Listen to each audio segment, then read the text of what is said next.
All right, Matt, we're live. How you been, buddy? Been awesome, mate. All right, let's get straight to it. You walked away from the detailing industry in 2019, but now you're back selling pads. What makes you think you're in a position to be able to do that since you've been away from the tools for so long? Well, I didn't walk away. Technically, I didn't walk away from, I walked away from doing cars, but never really walked away from the industry totally as a whole. I kept my toe in, still testing and mucking around with things. And it was really after my aplastic anemia illness where I was like, I want to give back to the industry. I've always loved the industry and I want to give back to it. And the best way I knew I could to start with was pads. I know a lot about it. People always call me the pad king, the gloss guru, this and that. So can I interrupt you there, Matt? Yeah. You were called the pad king before you started. So to clarify for our listeners out there, your pad company is called the Pad King. Yeah. So there's a bit of a joke there as well. I mean, but let's not go there. So technically, the business name is Matt's Magic Detail Tech. The brand is the Pad King. And everything that I use is what people have called me from years, decade or more before. People have called me the Gloss Guru, so that's the name of my blog. Pad King is the brand, basically. And obviously Matt's Magic is what people have called me, a magician with a polisher. So I'm like, well, okay. So I'll sort of run with that as well. Cool. So, safe to say you started detailing a very long time ago, back before it was cool, so to speak. 1993. Yeah. Tell me about detailing in 1993. What was it like? It was much, I wouldn't say simpler, but it was definitely, the product range was extremely small. We had Repo, Armor All, Turtle Wax, Polyglaze, and pretty much Maguire's had entered the Australian market in 1991. Okay. And pretty much that's what I started with. And that's pretty much all that there really was, except for some professional brands like, probably AutoSmart all the way around and some others. But it was really, like, as far as retail and even sort of professional, there was not as much as there is now. There's so many now. So back in 1993, was detailing, as we know it today, was it more confined to panel shops, or was it still, were there detailers? You had detailers. Or was it like more car washes? No, you definitely had detailers, but there was nowhere near as many as obviously there are now. Yeah. It obviously stemmed out of Crash, I believe, but definitely there were mobile guys. I actually met one in '94 who sort of helped me. I helped to sort of have the bug bite when it comes to that. So there were guys around. There were not that many shop-based guys. No. For sure, but there were a few. Yep. But the quality was not where it certainly is today. But it did exist, yes. So, but it was very much, like, as far as polishing goes, it was rotary and maybe a 3mm, 5mm, if you're lucky, or not even the dual orbit machine I had in 06. A 3mm, 5mm sander, if you're lucky. Well, that's a dual orbit, though. A sander is effectively. A sander is basically, it's a one orbit, single orbit, or a double. I got a double. And that was pretty much if you finished with you either did 2 or 3 steps with a rotary, or you were 2 rotary, 1 with a sander. That was pretty much it. So if back then you were using a sander to polish paint. Or the Festool Rotex. Okay. Festool Rotex. Yep. Yeah. If you were using a sander to polish paint back then, or refine paint. Yeah. What do you make of Rupes's claims that they invented the DA polisher? They invented what, any DA polisher, as far as I think they do. They've been on record of saying that we're the first ones to introduce a DA polisher to market. Is that true? If they're talking about large orbit and the Bigfoot, absolutely not. If they're talking about the first sort of a 5mm and 8mm DA polisher, I don't know who really was the first. I know Gem was around with those big heavy 2-handed 10-inch things that you'd put a bonnet on with. And the 16mm orbit Cyclo, which is a 2-headed machine with a 16mm orbit on each one. Yeah. But did they revolutionize DA polishing with the Bigfoot? No, they massively evolved it though. But they didn't revolutionize it, like they said, because we were already using 19mm like 3-4 years before that. So you don't think that Rupes revolutionized polishing? I think a lot of people disagree with you there. Yeah. Because their first introduction to the big, a 15mm DA, a 21mm DA was through Rupes. Yes, but the other ones existed before that. But no one had heard of them. Yeah, well, again, in some ways you could say,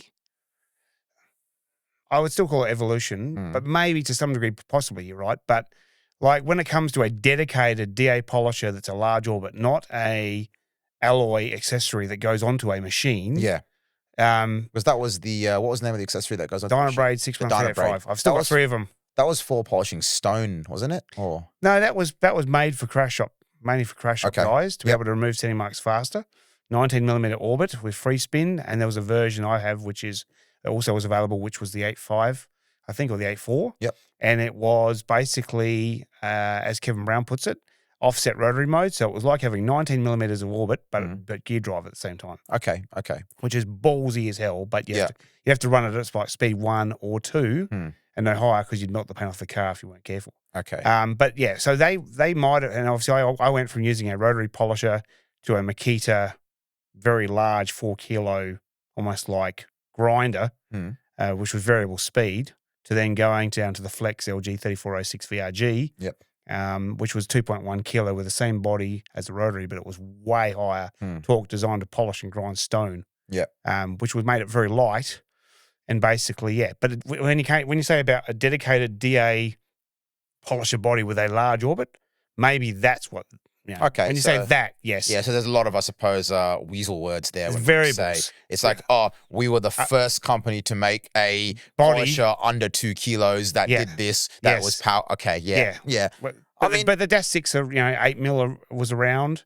The Maguire's G220 was around. That was my first polishing machine. The G110, that wasn't bad. Yeah, the G220. Had some balls. Yeah, that was actually great. I think that coupled with the microfiber cutting pad back in those days gave surprising correction. I started off doing that, and then the Roops 15mm came out. Yeah. And my brother was like, "Oh, Saad, you got to buy this." I was like, "Oh, mate, it's $1,000, $800 or something." Yeah.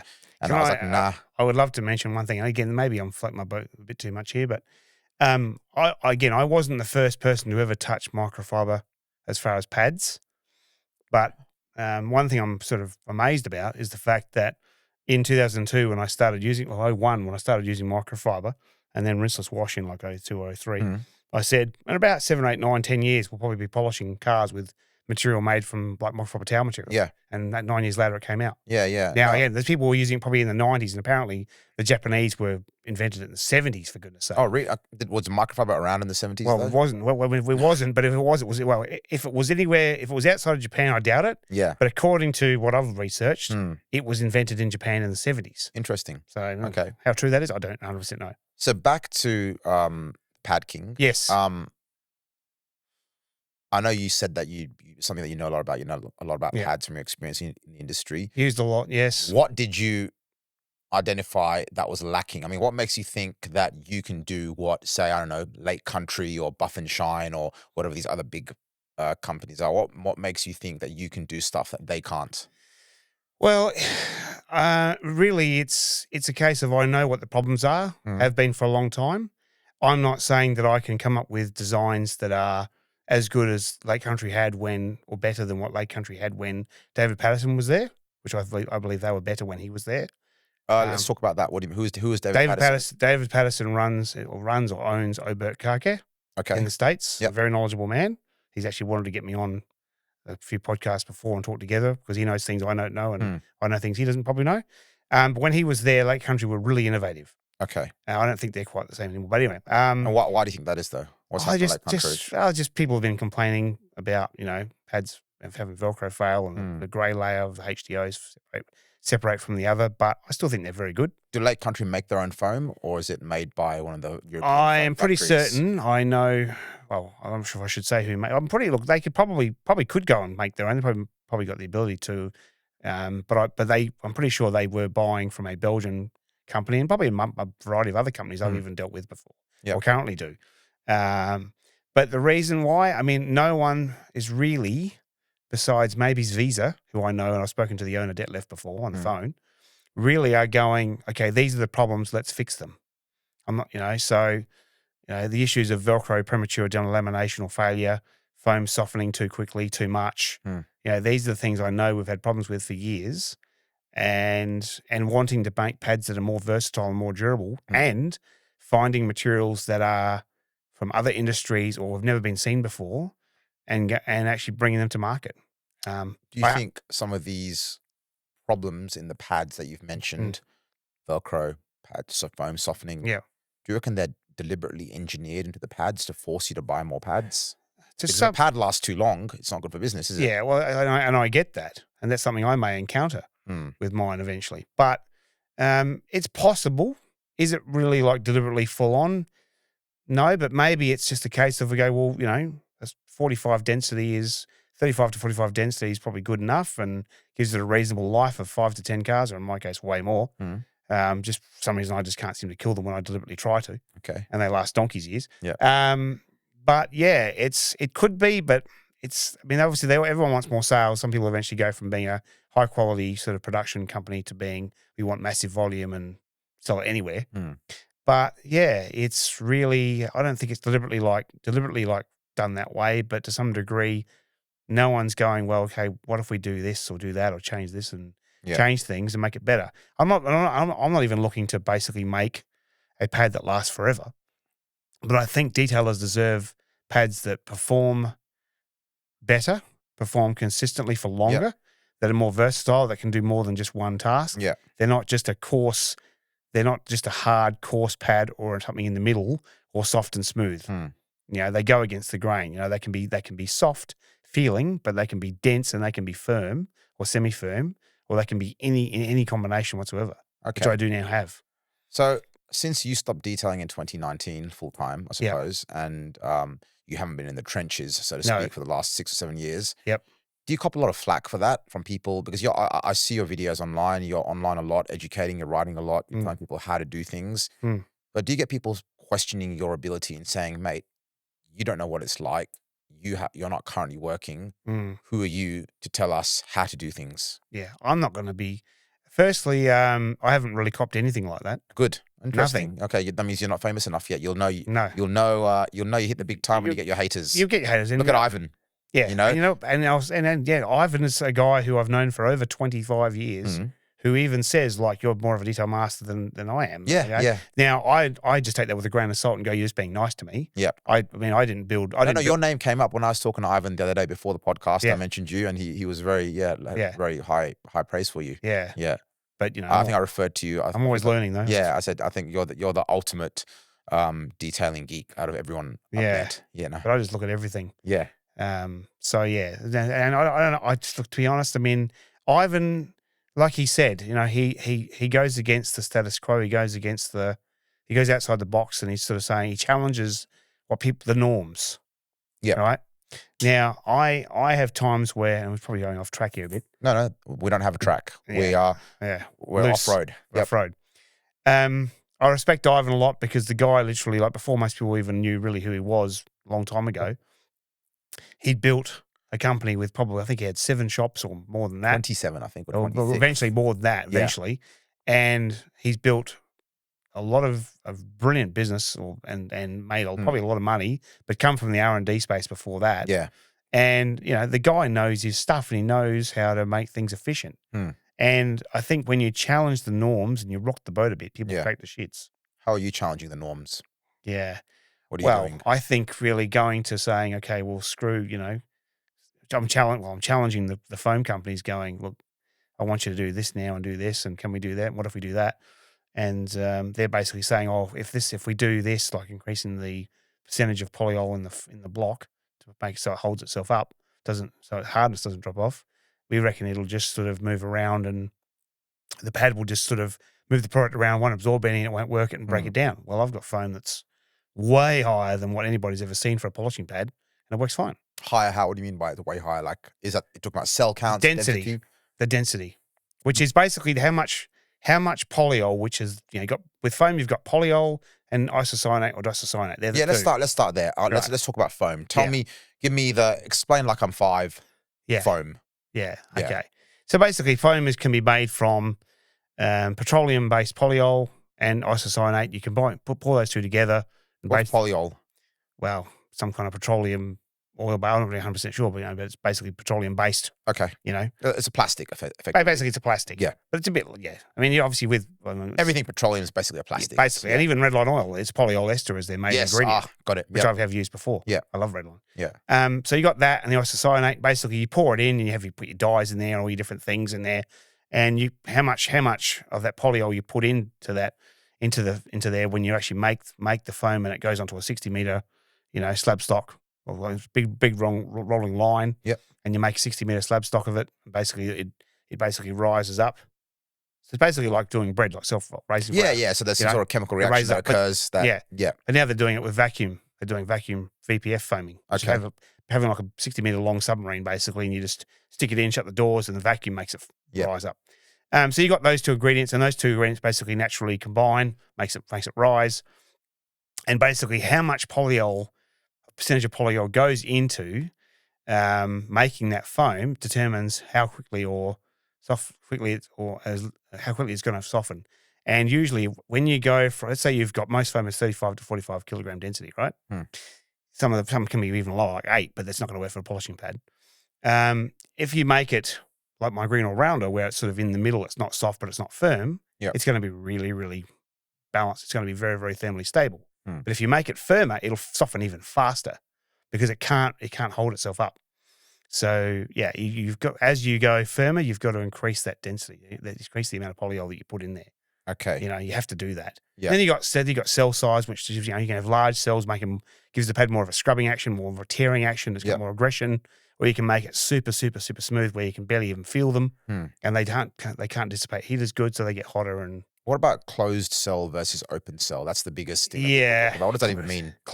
Basically, when foam is made, it's all closed cell. Okay. And then they do a reticulation process where they use gases, and basically it opens the foam up, and that basically allows it to breathe. Yep. But it's basically like closed cell is like having a house with the window shut. Yep. It can't dissipate heat as good. Okay. But it keeps the product on the actual face of the pad. It won't soak through it. Yep. Open cell is like having all the windows open of a house. It can dissipate heat better because that way it's more sort of stable, more thermally resilient. And basically but you can use too much product, have it soak through the pad. Yeah. And go through it all, make it all go wobbly and too much. So look, closed cell's really good for, I think, hand applicator pads, coating applicator pads. Like Ivan's got a red one, the red applicator. Yep. I think that's pretty sure that's closed cell. Yep. Yeah, because it uses barely any product. And you don't want to have it open cell and soaking all the coating into it, down the back of it. No. Right. I love closed cell for a hand applicator. We'll probably be doing some of those potentially as a hand applicator. Yeah. But also open cell too. But and it actually works. It actually is probably a more efficient way of polishing paint because it actually works faster for you. Yep. It keeps it on the surface of the pad, not soaking slowly through the pad. Yeah. And you can work more efficiently that way. But because it can't dissipate heat as good, it will wear out faster and it doesn't last as long. But it's higher performance. Yep. Open cell gives you more thermal stability.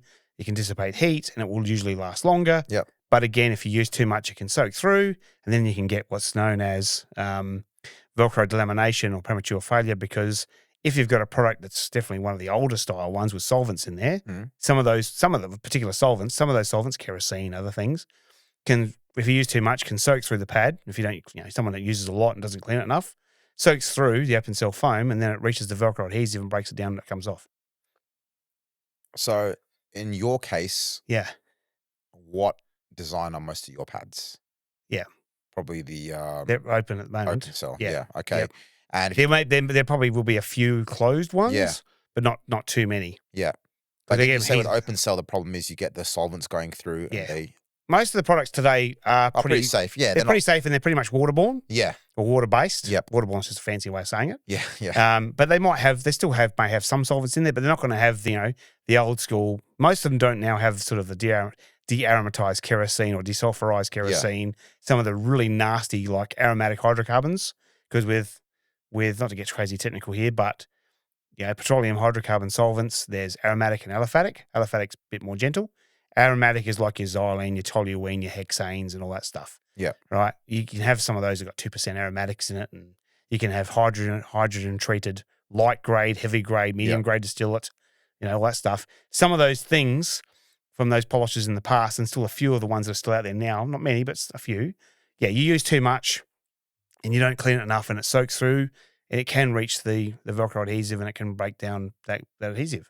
Whereas my Super Series pads, it can't reach that because there's an impermeable layer below the foam, supporting the foam so it can't go mushy and flatten, and nothing can soak through it to reach the Velcro. So is that the logic behind some of the pads that you see Yes. that have the 2 layers? Yes. That's the logic there to stop things from soaking That's through. right. And it Okay. supports the foam. But Yeah. and with mine, every single foam eventually with the Super Series and eventually the Elite Series, hopefully later this year and next year, which is could be a revolutionary design or massively evolutionary, I think anyway. It's even more advanced than that. And basically it's anti-flattening, anti-softening to where you could have a foam that's firm, medium, soft, almost and stupidly soft and compresses a hell of a lot. And because of the design, it literally cannot flatten and it cannot go mushy and literally pancake on you. Okay. It will actually rotate and oscillate like a cutting pad with a foam that's like that, like, mega squishy. That just flattens on you. So even though my foam, the actual rating of the hardness is going to be at least 2 to 3 points higher than what the normal are. Yeah. You get a lot of finishing foams. You just put them on the machine like a rotary. You just put it down and it just goes pancakes. Super soft. Yeah. Anything that does that, I'm not touching it. No, they're not nice to use, and they wobble in on themselves on a DA. Yeah. That's why you can't use some of the really soft ones on a DA. Yeah. My Elite ones, you'll be able to use anything. Okay. On a DA. Interesting. Doesn't matter. We'll have to definitely try those out. So it's safe to say you genuinely do think that your products, your pads offer something that's very unique and is not available anywhere else on the market. I mean, it's still early days. Yeah. But certainly I have some pretty serious plans in place, and been doing a lot of R&D for the last year or so, year and a half. Yep. Testing every single interface material I can find that can be used that doesn't make the pad. Some of them actually make the pads too heavy. Yep. Like if I do go from my original series pad, which is the green all-rounder and some other ones in the future, most of them will be done in the original and the Elite and the Super, but some will be Super and Elite only, depends. They are 22 grams, the original series. Yep. Green all-rounder. You put EVA or polyethylene interface below that and Velcro, makes it 30. You use something else I'm using, which no one else has ever used before, makes it about 44, which starts getting to the point where you go, can you really use that on a DA and have it be able to spin the thing properly? On a rotary, it's not really a problem. So it'd be on the rotary line only. Yeah. So that's why those ones will be on the rotary line only, the full tilt Elite series. Yep. And then there's another one I've been using from Japan, which is an anti-vibration, anti-shock one, which is really nice to use, but it actually is even heavier. That's the lowest grade one. There's one that's a 150, one that's a 300. And the 150 makes it about 55, 60 grams. Okay. So it's too heavy for a DA to be able to turn it. Yeah. Right? Yeah. So that's where you go. So every single Super Series pad and Elite Series, the actual interface material that's on it, there will be a different material and grade, if necessary, to match with that foam. Not just one type for everybody, for every foam grade, so that you get maximum performance. Because I learnt that if you use the materials, not so much. The materials are fairly similar. Like one is a bit firmer than the other. So there's one's 60 grade is a bit weaker than another one's 50 or 40. Yep. And vice versa. But yes, if you go too firm, too hard, or too high a grade, like I say, above, a certain grade with each one, you actually can affect the pad's ability to contour the panel shapes. Yeah. On any machine, right? Yeah. So you've got to find that balance. So I've found the perfect material and grade of material for every single foam I'm ever going to be doing. Yeah. That's what I spent the last year and a half doing. Excellent. Where are your pads made? I mean, are you getting the foam from overseas and then cutting it here, or are they cut in factories? Yeah. At the moment, originally they were done in Europe. Yeah. And I only ever wanted European foam. Yeah. And they were made in various countries. Yeah. And still are. Yep. For the European market, if we ever have some guys in another country who are testing them now want to distribute them in their country, they'll get made in Europe and they will get sent to them, to their country, so very close by. So mainly been made in Europe. Yeah. But because of, well, not all of them, because I've got many companies I deal with, and we're talking about dealing with the world's largest foam company and 10 other companies just for foam alone, let alone other materials. There's the one main one that I've used for the green all-rounder, which I had to modify a bit myself to actually tell them to change it here and change it there to make it better. They can't make my Elite Series design because with their adhesives, they can't get those materials to stick together and guarantee that they won't delaminate and fly apart. Yeah. So we're actually we've got 140 sheets of my Frostbite cutting foam and my Lone Star all in one pad. Yep. 70 sheets of each in two different sizes, two different thicknesses. being probably shipped off this week or next week. Yep. Be on the boat for a couple of months. It'll be here probably March, April. And we'll be starting to make them here in the original, probably Super and Elite or just original and Elite series design. And then eventually going to the two. But how do you make them here? Do you have a CNC machine or? Two CNC machines. Basically, I've got a 20-ton press I can use to press out prototypes. Yep. Just do pucks, just 3-inch pucks, put the interfaces on it and all that stuff. So we'll be doing all that. And it's not something. You glue them here as well? You glue the. It'll be done here. I've actually dealt with Henkel adhesives, 3M, and also now dealing with another company, which is an Australian company, makes the abrasives, so makes the adhesives here in Canberra. Oh, wow. Okay. Yeah. Nice. So over 100 different adhesives, and they are literally testing them. I was actually going to go see them while I was here, but they said, we're just redecorating all the offices and changing everything around because apparently they've been bought out. They're Australian, but they're part of a global network of companies. Yeah. And basically they've made a few changes in the last week, so I couldn't go visit the lab and all that stuff. Damn, that's a shame. Which sucks. Yeah. But basically, they are going to find me either from their adhesive range, if necessary, a primer and adhesive or even multiple adhesives, so that or even custom make them for me if necessary, to where when I say the Velcro is not coming off and the layers aren't separating, they're not bloody separating. Yeah, okay. So something really top shelf and industrial strength. And if I have to go from 120 degrees temperature resistant adhesive, which is on the green all rounders and the gold pads now, to 200 or more, I don't give a crap. Well, I don't care. It's probably a good thing then, isn't it? The higher the temperature resistance. Now maybe that's over engineering it and overkill, but here's my stance on pads and pad sales and everything. Groups, polishes, everything. If you're a company that starts off with good intentions and you make a quality product for a long time, even 5 years, 10 years, or whatever it is. And then you start going, hey, okay, how can we cut corners and sort of make a bit more profit for our shareholders, right? And start going, all right, let's maybe make the Velcro not quite as good. Let's make the foam a bit not quite as good some other way or do something, right? And you go from being a company that everyone thinks, great company, make great stuff, to, well, my pads aren't lasting as long as they used to. Yeah. What's going on? What's happening here with this? And eventually what happens is if you continue down that path and you either become a marketing company or you don't stop innovating, and you become a marketing company that just sits on their hands but just does all this marketing and doesn't innovate, eventually you'll either get run over by somebody else, left behind, and you get overtaken by somebody else, or literally everyone will stop buying your product and you lose everyone. Yeah. My stance is make the best damn product you possibly can, make it that way all the time, never skimp, never get greedy, and make a top quality product the best you can that lasts, not forever, but it lasts longer than anything else if you can. People might not buy them as often, but they will always buy them. Right? I'm thinking long term here, the rest of my life. Yeah. Right? Not 5 years, 10 years, make my money, see you later, good luck, boys. I think the problem, that you've said there in terms of companies cheapening their products, you see it across all industries, not detailing. Absolutely. What it is, it's private equity. So when a company goes public and you've got these giant kind of hedge funds and these big investment companies who are buying them up, and then they get their people and the shareholders, or their only purpose is to try and maximize profit for themselves, right? Yes. So they'll go there and they'll start. And their shareholders. Next year, they're going to make 10% more. Next year, why don't you make 15% Exactly. more? It's private equity. It's ruined. Has ruined everything. Don't become Bedford Trucks. Don't become Kodak. Don't become, any other company that literally has existed and made great stuff, and then just one day they sat on their hands and basically did nothing, and they got run over by someone else. Yeah. By left behind because they didn't keep pushing it. Yeah. And just became a marketing machine. Yeah. And some companies in this industry are starting to do that or have done that. I warn them, and let's watch and see what happens in the next 5 years to them.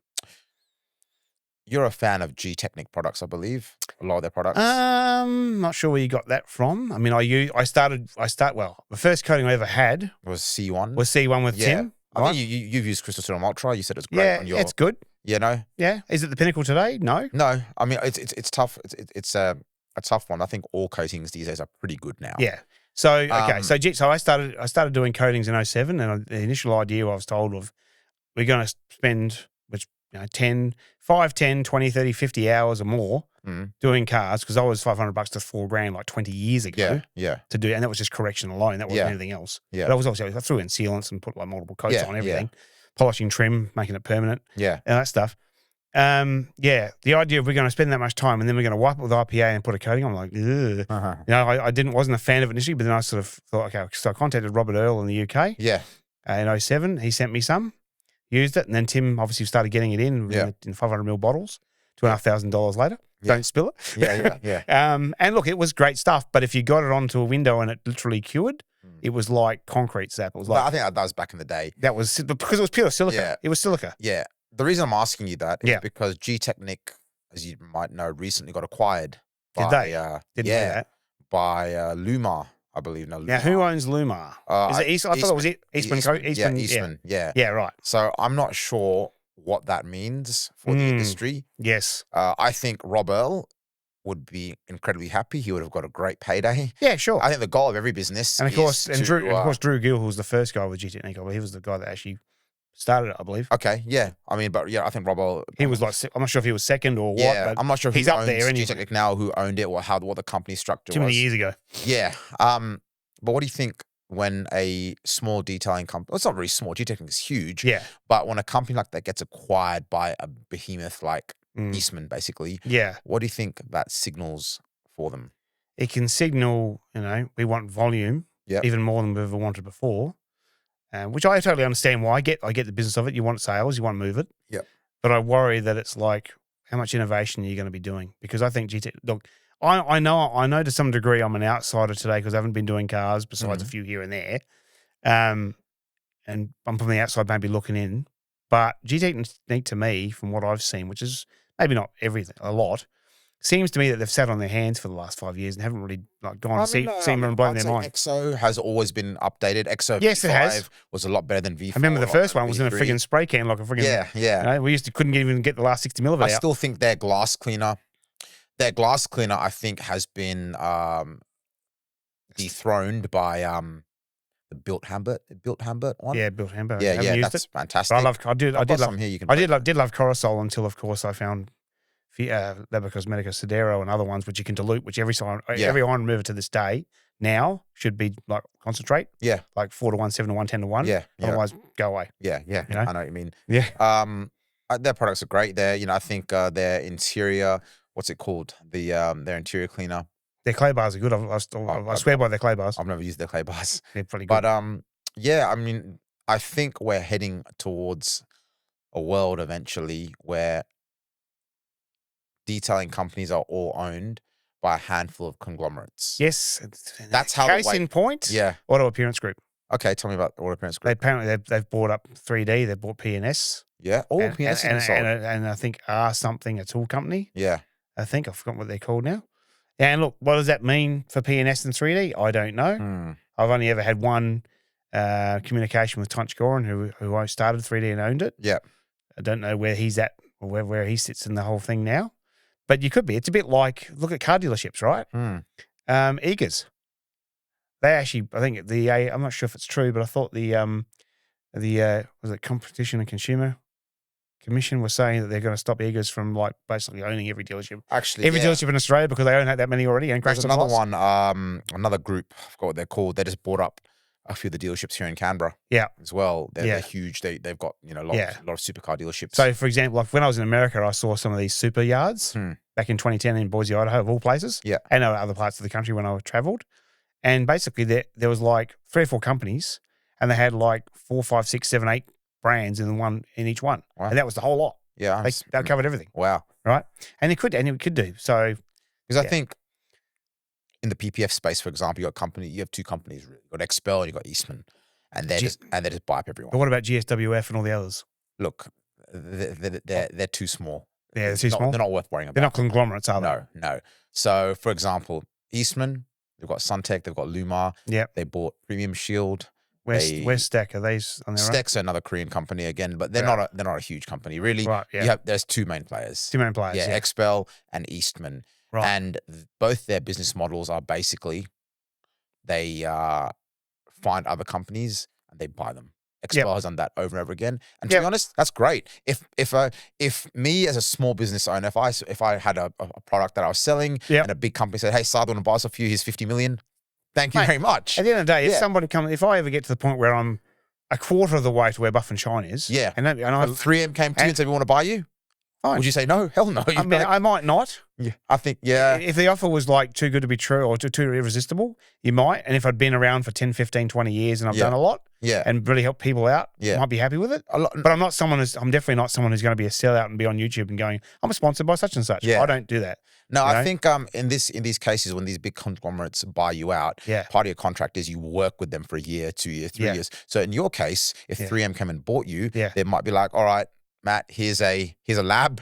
Yeah. Go for it. You can keep on working, and that's the thing. Unlimited budget to it. That's the thing I've been saying to myself for years. I'm like, I do offer some training. I'm not really pushing it these days. But I've got a guy coming from Outback Queensland who wants to do trip for 3 days. Outback Queensland is much detailing happening. Apparently, he's just building an 8x8 meter friggin' building right now to do it in. Wow. So he's not mucking around. Yeah. And there's a lot of bikes out there apparently too. So he does bikes. Interesting. So yeah, it's I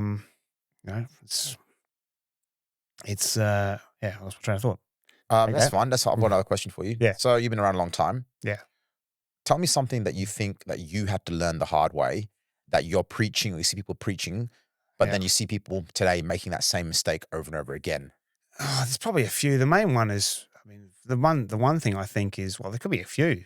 Using too much product. Yeah. But it's also with polishing, but it's also not cleaning your pads enough. Okay. That is the absolute, to me, one thing I learnt for all my years when I first started and just started working on my own practicing, and Malcolm, the guy I met in 94, who was a professional, taught me some basics with rotary, was that, well, why am I getting marring after and scouring, or I'm not getting as good a cut and finish after this period of time?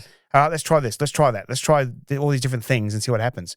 That's why. What if I do this, this happens? All right. And I found out that if you keep your pad clean, really, if do a section, clean it, even with microfiber, I'll do 1 pass, 2 passes, spray it, blow it with air. Yeah.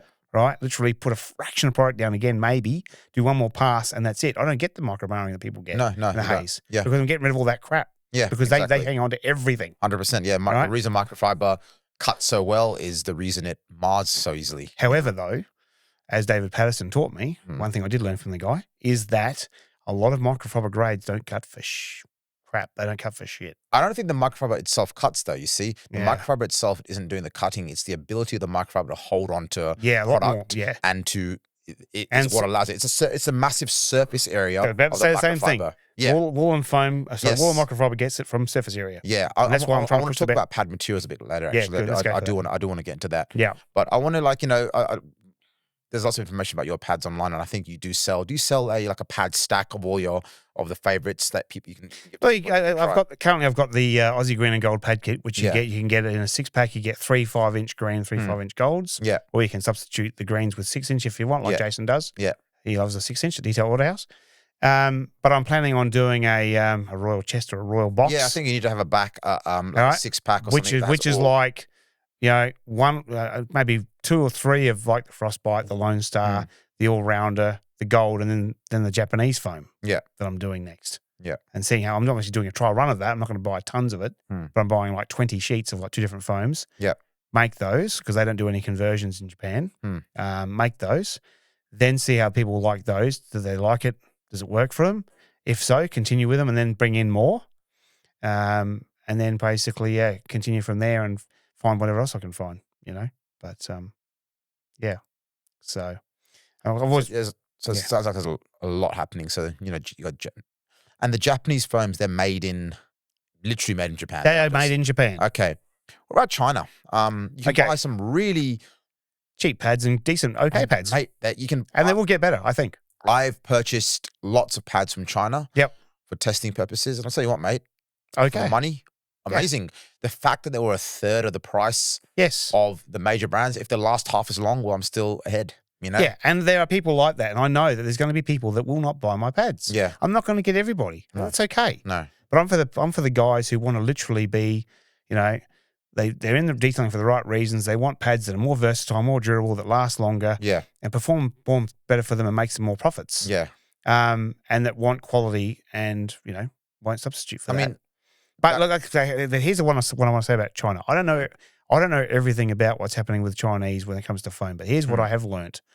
There is actually European foam that gets sent to China in block form. All right, it could be slab stock, or it was 60 meters long, or it could be 60 meters and cut into blocks. Yeah, right, or even cut from blocks to sheet like mine is, and gets sent over there. They do the reticulation potentially, and and produce pads out of it, they cut it and all the rest of it, all the conversions as we call it, or they literally buy the blocks and basically they don't even reticulate them, they just make them. Okay. Right.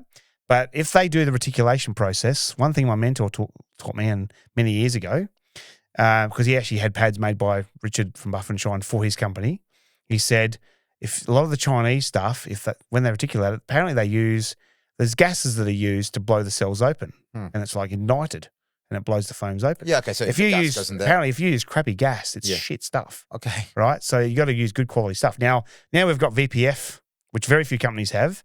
A company in Elizabeth, 20 minutes from me, have literally got that technology. Vacuum pressure forming foam. There's no gases used to blow it open. It's all done with a vacuum. Okay. But it costs mega dollars. Yeah. A company in Spain that has it, and a few others in India, and that's it. Different technology altogether. And then now you've got natural foams, which I'm looking to be the first in the world to actually introduce into a polishing pad. What do you mean? What's a natural foam? Made from natural like rapeseed oils and other things like that. Okay. Which can potentially give the ability to actually more sort of maybe unique characteristics or improve the quality of petroleum foams will be used on their own. And then look, I'm going to try it. I know a company in a particular part of Europe that supplies the raw material. Yep. That might be doing deals with some of my companies that I deal with to actually, produce a hybrid or just a pure biopolyol, as it's called. Interesting. So do that. Yeah. But the Chinese foam, if it's made in China, I don't think it's as good as if it's supplied by Europe and then they just do the conversions. Yep. Right. But is their Velcro and their glue as good as what mine's going to be? Probably not. No. Will their designs be as advanced as mine? No. No. Right. Now, again, there'll be people out there that won't care about a fancy, a I better think design. Your product is going to be quite niche because Very, very premium. But the thing is, I'm not looking to become Buff and Shine tomorrow or in 5 years or 10, or maybe even ever. If it makes me a damn good living, I'm happy. Yeah. Right? That's all I'm trying to do is make a damn good living out of it. If it becomes a frigging global behemoth, well, that's great. But if not, if it makes me enough money to live very well and really help the guys out. Yeah. For me, I'm doing this, and it might be a bad thing business-wise. This is a passion. I love pad technology. I love pads, and I just want to help detailers. I'm here to. I want to give back to the game, not just be someone that took from it and learnt from it and made money from it. I want to give back. So Chinese foam can be good. It can be average. It can be terrible. Yeah, I like most things. So going back to what you talked about, why you're in this game, it seems like you didn't just spot a business opportunity and be like, oh yeah, there's a shortage here. Seems like maybe you're a bit frustrated with the lack of innovation. Yeah, I love innovation with everything within detailing. And that's why I can walk into a spotlight, and I have before, and every kind of shop you can imagine and go, can I use any of this stuff for detailing? And I think outside the box. Spotlight is in the fabric shop. Yeah. Okay. I'll look even like everything. Like coral weave material. You know? Like polyester, coral weave or anything. Yeah. Any kind of anything, even in Bunnings, I look at everything and go, could I use that? Yeah. And that's what probably makes me unique. And that's why I think outside the box and I tear it up and throw it away. Yeah. Right. Yeah. Because I find the status quo pisses me off. Yeah. I'm bored. I love innovation. Innovation's hard. Yeah. But I've survived. I've cheated death now 4 times. Yeah. Car accident, 6 weeks of age. Dentist give me an injection to, numb the pain. Hit a blood vessel, and I was basically went out cold for 4 minutes. Wow. Right. Survived that. Yeah. Right. Then another thing, and then a severe aplastic anemia in 22, 23, which I've beaten that too. So the universe is trying to kill me. Yeah. Keep coming back. I know everyone eventually one day gets forgotten, and life goes on, and it's 2,224, and who the hell is Matt Gibb? But I want at least, when I die, I'm gone. People go, that guy was a cool guy. He did a lot for us. Yeah, yeah. That's you want to leave a legacy. Yeah. So do you think about that a lot, about leaving a legacy? Yeah, I do. And it's not just it's not about me going, look at me, I'm fucking awesome. Like I'm awesome. I'm the best guy. Kiss my ass. Like I don't care about that crap. I'm a humble person. I'm always learning. I'm just a sponge. I'm absorbing stuff and I'm getting it squeezed out of me. Yeah. Simple as that. Yeah. That's all I am. And I'll be your best friend you ever known. And I'm just that's just me. It's just the way I see life. I always think of myself going, like, this is like how I see the industry and all the ego and the bullshit. Like, when you're 75, 80, 85, if you're lucky to live that long, and it's a miracle I've lived as long as I have, considering what's happened, are you going to be on your deathbed thinking about, I remember that time I had that argument about that guy about which freaking polish was better. You're not going to give a crap, are you? Yeah, no, exactly. Right? I think about that all the time because I'm 53 now. The years are going by, right? who knows how much longer I've got? We've all got an hourglass. How much sand have we got left? You don't know. No. I went to the Street Machine Association meeting at the West Richmond Football Club back in January, only a few weeks ago. There was a guy there who was 80. I'd seen him before, I think, in the Monaro Club. I used to sponsor them a bit. And someone asked him, how was your Christmas? Lousy. My son-in-law at 44 died. Bang. Yeah. Right? You don't know how long you got. No, you don't. And as long as I'm around, it's like, I want to give back to this. I love this stuff, you know. I've always have. And, you know, I know that's not always good to be, have business, be passionate about something, make it a business. It can be a problem. Yeah. But yeah, like I just go, how can I possibly give back and do something? The first thing I can think of that I know a lot about is pads. Yeah. You know, and I think no one besides Visa, you know, is really pushing the boundaries. I'm trying to push the boundaries beyond them, not because I'm trying to make myself go, I'm better than you, haha. Mm-hmm. It's just, let's just go balls to the wall. Yeah. Try every face profile you can imagine, every edge profile, whatever works, whatever doesn't do anything, get rid of it, move on. And just keep pushing the boundaries and go, okay, Elite Series, 2030, Pinnacle Series, and just keep going, new materials, whatever we can do. I want to just quickly come back to the whole pad innovation and the planned obsolescence thing and companies reducing quality. Where I see that pop up a lot is when people talk about Rupes pads. Yes. The yellow pad used to be like the industry kind of standard as like it was a great pad. Yeah. The yellow foam. Yes. And over time it just, I'm not saying this is what I've heard from people. Yep. That it just became worse and worse and worse. Now to the point where a lot of people don't use it, they've switched over. Yeah, and the Velcro can start failing away on the edges and it starts tearing away. What do you think happened there? And do you think, you know, what did they reduce the density for one? That's the absolute, you know, so with foam, you've got something called CLD, right?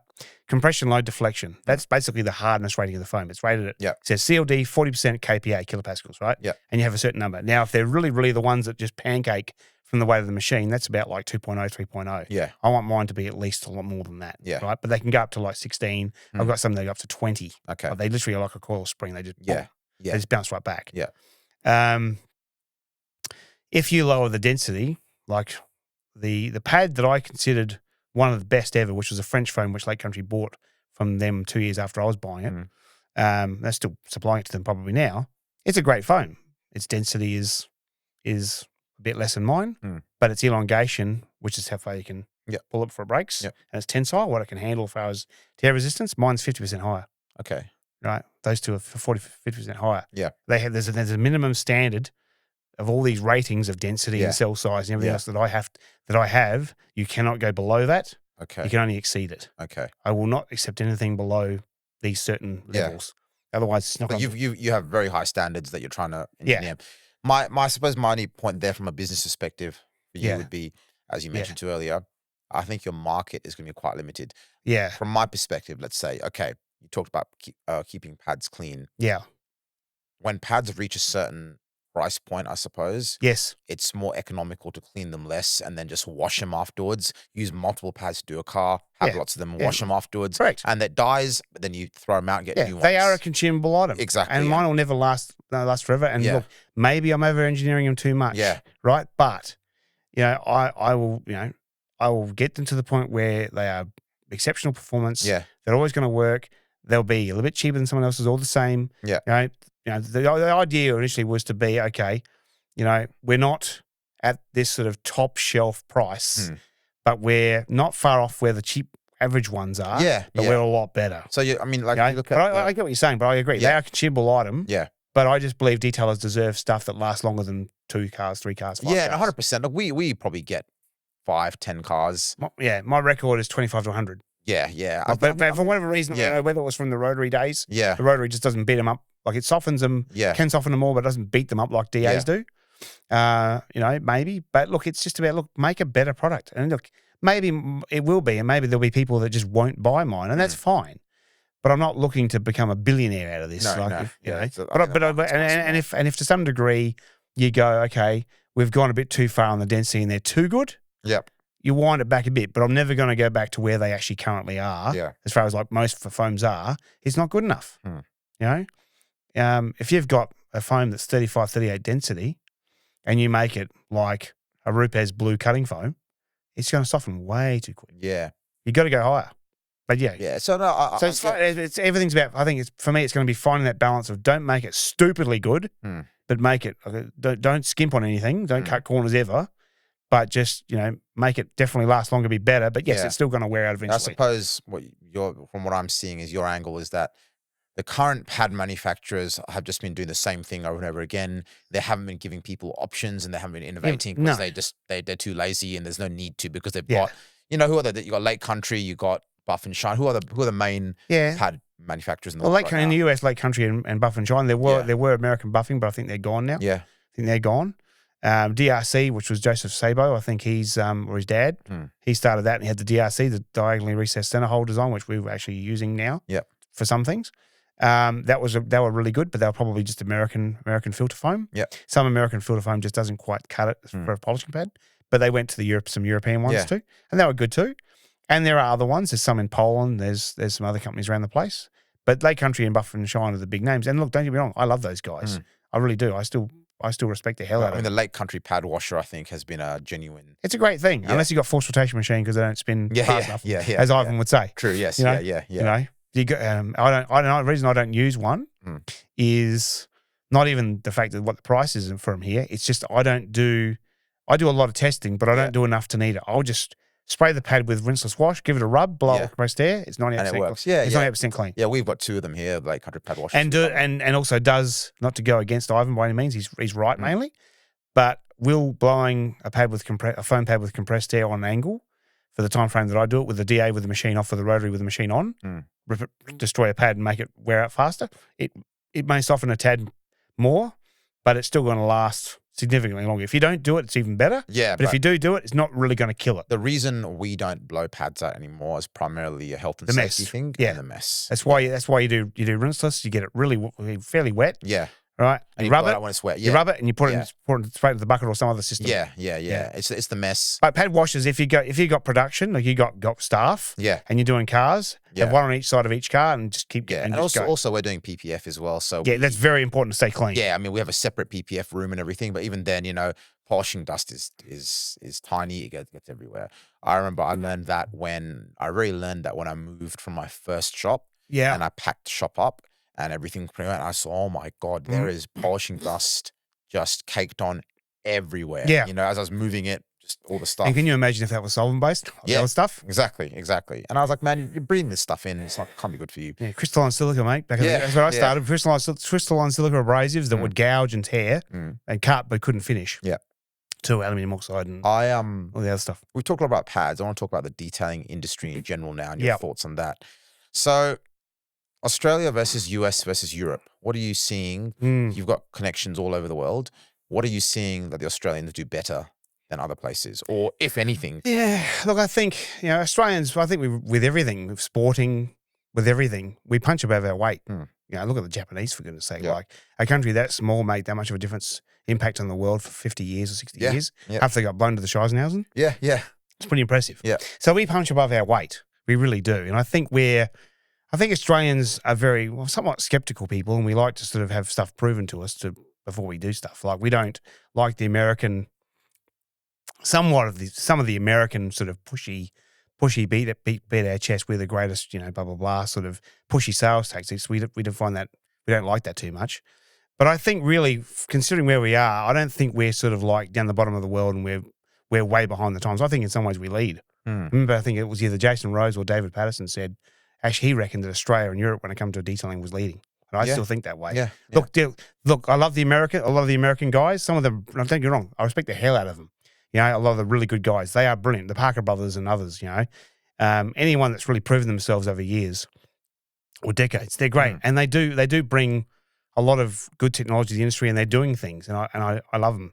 Don't get me wrong. But I always think, when it comes to raw materials, my mentor always said the best raw materials come out of Europe in most cases. Yeah. Right. So I think when it comes to the detailing industry, as far as techniques, innovations, everything really, I still think it's Europe, Australia, US is really sort of, they're not massively apart, but I think it's got to be Europe and Australia and the US sort of not far behind, maybe leading in some areas and we're beating them in others. What are we beating the US in? I just think we're sort of progressive. Maybe we're progressive more. We, like they might have more range of brands before and have stuff before we get it. Yeah. But we had the repair stuff before they did. Oh, really? Interesting. When the Bigfoot came out, it was here first before them. Wow. Interesting. Interesting. So yeah, it was. And again, that's me looking at it from, to some degree, I'm outside the spectrum a little bit, outside the scene, but I'm not way out. I'm always looking at stuff. I'm always reading things. I don't sit on YouTube and watch piles of videos or look at every forum in the world. And no, I don't do that. I haven't got time. I've got things to do. Yeah, yeah. Right. But yeah, look, and that's not to sort of downplay the Americans, but they probably are doing some really great things. But Americans love selling stuff, and they will sell anything. And I just think that yes, they might have some things that we don't, and we've got things they don't. I think, can Australia manufacture more chemicals and make really great stuff here? Yeah. It's possible, yeah. I reckon so. Tell me about Bowden's Own. They claim to be all Australian-made products, Australian-made bottles. Yes. According to your sources and stuff, is that true? Because I've had some people online who hate Bowden's Own. I don't know why they hate them. I don't know why you hate anything, to be honest. Yeah. They say, made in Australia from imported goods or whatever. Now, I have limited knowledge of what the facts really are. I don't know. I have met Dan multiple times. He's a great bloke. And I think he's hilarious. He's a mad he's dude. Great. He's awesome, right? Proper Aussie bloke. Right. And I love the name, and I love the names they come up with their products. That's the kind of stuff I would probably do if I was doing chemicals. Yeah. But my stance on Bowden's Own initially is really, I love the fact that you've got an Australian company, whether it's made here or not, right, actually like eating into Maguire's market share. Yeah. Because in 2006, I got told by a guy that was working for Motoractive, which was the Australian distributor for Maguire's. I asked him, what are you doing for the professional line, as far as new products or even retail? And he goes, nothing. We're just sitting on our hands making money from the retail line. That's what his literal words were. Yeah, you can't really get the Maguire's professional line in Australia. It's hard to get. I used to buy from the US. Yeah. Now, Marcus has come back in recent years. I mean, the last I knew I spoke to him or messaged him on LinkedIn was about probably a year or two ago. And he apparently had come back to Maguire's and was trying to push the professional line development again. So maybe they're doing some stuff. Okay. But I love the fact that Bowden's come along and literally have eaten into their market share and they're all over the place. Right? And are they a professional grade? They're prosumer, but they may have some versions of their products that are actually true professional. They sent out a polish and a cutting compound the other day. Yeah, I'm actually waiting to get some of it from. Yeah, I've got some. I haven't played with it yet. I actually emailed them about that, and I think Brett got back to me and said, look, now, and again, coming from having a mentor that was involved with Tom Horvath in developing System 1 30 years ago, and then made his own, the expert stuff, which I've still got some of it around. Don't use it a lot these days, but it still has its place. Yeah. He's taught me what it took to basically develop those. And actually make those and actually make formulas that are burn mark proof, where if you've got a cured paint and you buff it, no matter what you do with it, you can't put a pad burn mark in a panel. Yeah. You just can't. There's solvents aren't in there to do that. Yeah. Then there's no solvents in there of the traditional stuff to actually like dry up all of a sudden, take all the other lubricant away with it, and then have a pad that's dry going and just bang, you put a burn mark in it. Yeah. Sometimes you can sand those out. I didn't know that until my dad's best mate actually did that and went, how'd you get that out? Interesting. He used to be a body shop guy in the 60s. Yeah. Right? But I love the fact that Bowden's are owning around and did that because Maguire's was sitting on their hands in Australia, right? Now, I've heard, and this is with a grain of salt, and I have no idea if it's true or not, that Sierra Chemicals in Australia make their products. What's Sierra Chemicals? Some chemical company in Australia somewhere. Well, that's maybe fine. increase that. Honestly, but you know what? If it's Australian, who gets crap? I don't really care. Yeah, I mean, like, for example, in the US, there's a company called Blend something. B&B Blending. B&B Blending. Florida. They make piles of people's stuff. They make everyone's stuff. Warner Chemicals used to own chemical guys. But it's kind of like, or still do, me contracting a CNC company. If I was to start a company making tables, for example, I design the table, do the drawings, you make it, and I give it to a company to say, can you cut it for me? Yeah, and they go, yeah. Well, it doesn't matter if they're making it, I'm making it. It's my product, and they have the equipment. I don't think people need to get too hung up about who makes it, because having a batch chemical, an industrial chemical, this isn't Breaking Bad. You're not making these chemicals in a caravan. You know what I mean? No. Yeah, exactly. Exactly. You're making them at industrial scale. Sure, you can make small amounts. Like, for example, G-Technic, I know they have a lab in England, and they have one in Japan. That's where they make small batches of chemicals and coatings to test. Yeah. But I think when it comes to making the commercial ones, it goes to a proper chemical manufacturing facility. Yeah. You know, I think people don't need to get too hung up about this. And you know what? Look, so don't get me wrong. Like, I like Bowden's a lot. I've used their, what's their iron remover? Wheelie Clean? Oh, they've got two. They've got Wheelie Clean and they've got the three-way. Three. That's what we use. The three-way is good, but it is, I think, even in professional trade pricing, it's overkill. It's incredibly expensive. That being said, if you use it the way they say to do it, like don't saturate the No. Use the Ivan method of doing it as well. And it works great. And then the funny thing, not to go off sidetrack here, but the one reason I didn't do it Ivan's way was because when I tried it before he was talking about it, well, not to say I did it before him, right? Every single clay towel I used, it just turned into basically like melted licorice, right? But so obviously his towel, the Ray Company towels don't do that. No, everything else was just like, it's gone grabby and leaving black shit everywhere. Yeah, right? That happens if you use a solvent-based tar remover. Yeah, you get tar remover anyway. It's basically rubber polymer. Yeah, exactly. Right, it's going to do that. Yeah. So look, and in Australia, you've got people like Gleamit, you've got people like Jeff at Cleaner Works who make some pretty decent boat and car stuff. His polishes actually aren't too bad. They're pretty good. So if it's made in Australia, it's made by Sierra Chemicals, but they sort of have their hand in how we want it to work, what the characteristics are. Great, man. I love them. Don't get me wrong. Okay, do they have way too many spray products? And yes, they do. And I don't really like the shampoos. I like the shampoos to be better, even though I am a rinseless wash guy. I still want to have a bloody brilliant soap that doesn't make paint go like cardboard and lose its gloss and go all grabby and dry like a lot of them do because there's too much salt crap in them. But I love them. I don't have a problem. Why people hate on them for? Yeah, I see that. I don't get it a lot. I see that online a lot. So Dan, I love you, buddy. There's a group online called Banned from Bowden Zone because it's hilarious. Yeah, people love to whinge. Let's talk about that.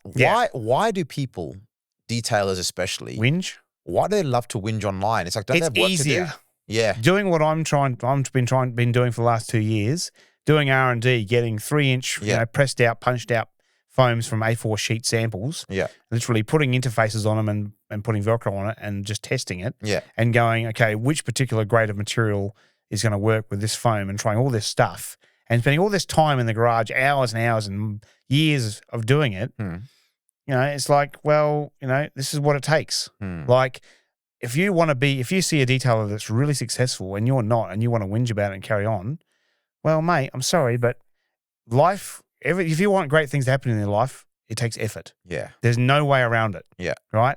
And it's easier to whinge and bitch and moan than it is to go, okay, this guy's awesome. He looks amazing. I want to be like him. Let's go. Let's put our heart and soul into it. Right? Most people don't want to do that. No. Most people don't want to go to the gym and do the stuff that I do and other people do way more than me. Yeah. Right? To get to a certain level. They want the results, but they don't want to actually put the effort in. Sorry, but you want a great life, go hard. Yeah. I used to see a lot of posts by you online in the detailing groups on Facebook and whatnot. These days, I don't see very many. I'm not sure if that's because you're posting less or because I turned off all the groups, got fed up with the drama. Which is it? Do you still get involved? I do put things up sometimes, but I'm not trying. I was very opinionated over the years. Yeah. If I see something that's purely wrong, I will literally be as nice as I can and try to say, look, this is actually the facts and correct people. But I don't. I'm not going on there to sort of go, oh, you're an idiot. I'm smarter than you. It's nothing like that at all. No. It's just I want to make people. I don't want people seeing all this actually misinformation. Yeah. And being thinking that's the right thing. Yeah. And I just, to be honest, mate, these days I haven't got time. Yeah. No, it's good. It's a good problem to have because I used to get sucked in a lot because I don't know, it was my personality. Yeah. And I remember the one that you tagged me in. Yeah. And again, I'm not even upset at the guy that was going on. Because I met him in 2005 and actually his polishing skill was exceptional. Yeah. Right. From where I was at the time. Yeah.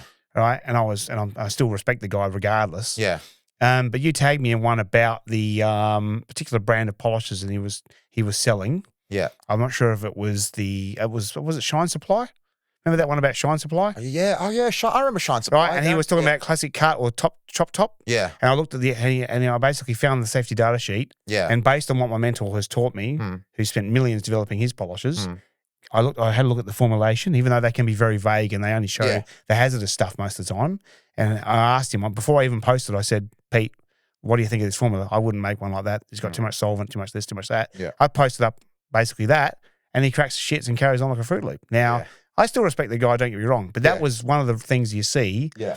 And I'm like, I've even had it vetted with my go-to guru who's spent decades polishing and painting cars, who can use the rotary, never hologram once on everything. Yeah. How, I don't know. Yeah. I can do it, but not as much as him. And I vetted it with him, and he said, yep, it's got too much aromatic hydrocarbon solvent. 40% of the formula was basically solvents. Yeah. I'm like, sorry, I'm not using I that. think Shine Supply doesn't really exist in Australia anymore. They've stopped waxing it, Yeah. bringing it Now, does Jeremy make probably good products? Probably does. Like, he probably does. And he can be, evolutionize again and make something better, and he's back and he's kicking ass. Yeah. Like, good luck to him. Yeah. Like, I say to everybody, I'm not jealous of for whatever reason, I was born without any jealousy or envy, which I think is a good blessing. That's very good. That's right. very good, And that's one thing reason why people bitch and moan. They see someone else that's successful, they get jealous. They want what they want, but they don't want to put the effort in. Yeah. So they try to drop the tall poppy syndrome. Big problem in Australia. Huge problem. Right? Don't do that. No, don't do that. I want people to. The reason for doing the Pad King as well is I want people to even be more successful than I ever was, and watch them and go, "Good on you, mate. Well done. Great job. Like, I'm so happy for you." Yeah.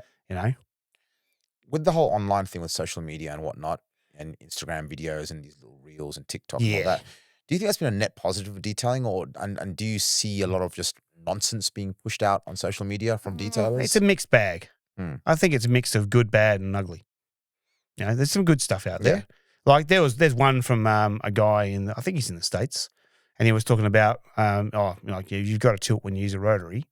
Now I've tilted over the years. I haven't tilted as much as I've run flat, but tilting does definitely keep the temperature down, especially when you're using foam on a panel. Yeah, and obviously the softer the paint is, the faster it'll get hot. Yeah, right. The harder ones don't get as hot as quick.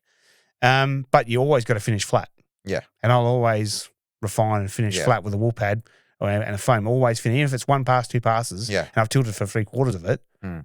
You still got to finish flat, otherwise it'll look like ass. And I don't believe in using a wool pad or any pad as a first step and leaving it looking like ass. I want it to be like the holograms are either so goddamn fine you can barely see them, or they're just a faint hazy white line, not big scratches and So look, he was talking about that, and yes, he's right. Like, you should tilt where you can, especially where you got panel shapes where the machine wants to sort of steer away from you. Yeah, they want to throw you around. Right, so you sort of just tilt it a bit, and then for the last pass, you just sort of skim over it a bit faster, but flat. Yeah, if you can, and I'll keep going until I get it right that time. Yeah, but there's good information out there. There's bad. There's a lot of nonsense that you can think of that you saw that's just utter garbage. Oh, that's a hard one to sort of find, I suppose. Well, I suppose one of them would be a particular company basically saying that, look at this particular polishing machine. It's a 15 mil orbit and it doesn't even spin. Here's our 8 mil orbit machine. It cuts better than any other machine on the market and it spins like mad. 8 mil ain't going to cut like 25, 28, 27 But mil. was that an 8 mil force rotation, or was it random orbital? Oh, I'm sorry. Yeah, no. It's not going to. Yeah. And, so and even there, and apparently, well, I got told this, and I don't know how true it is, so I took it with a grain of salt. Yeah. That their tire coating that they advertise is basically like wood varnish or some kind of combination of like furniture and wood varnish or something. Yeah. Or some other crap. Okay. Now, look, an 8 millimeter DA for free spinning machine is not going to cut as fast as a 25 mil machine I've got, or 28. It's physics, isn't it? Not going to do it. Physics. It's not. So that's silly. And that stuff you see, and they're just pushing and their labels look like something out of the 80s too, which isn't great. But anyway. Why do you think the DA versus rotary debate is still a thing, and why is it misunderstood? Let's be honest. Okay. I think, like, if you I did do a blog on this. It was pretty substantial. If you could only choose one machine, it'd have to be a rotary, wouldn't it? If we're talking about rotary, rotary free spin DA and force rotation, I only had one, I might go with the force rotation. Okay. Even though the biggest downside, I still think with a DA, with a force rotation machine, even though we've got the Dynabrake DB8 now, which I've actually used at Nesty's, and it's pretty decent. Yeah, that's a great machine. That's a great machine. Kai here was using it for a long time, but then he started to use the rotary more and more, and he's like, nah.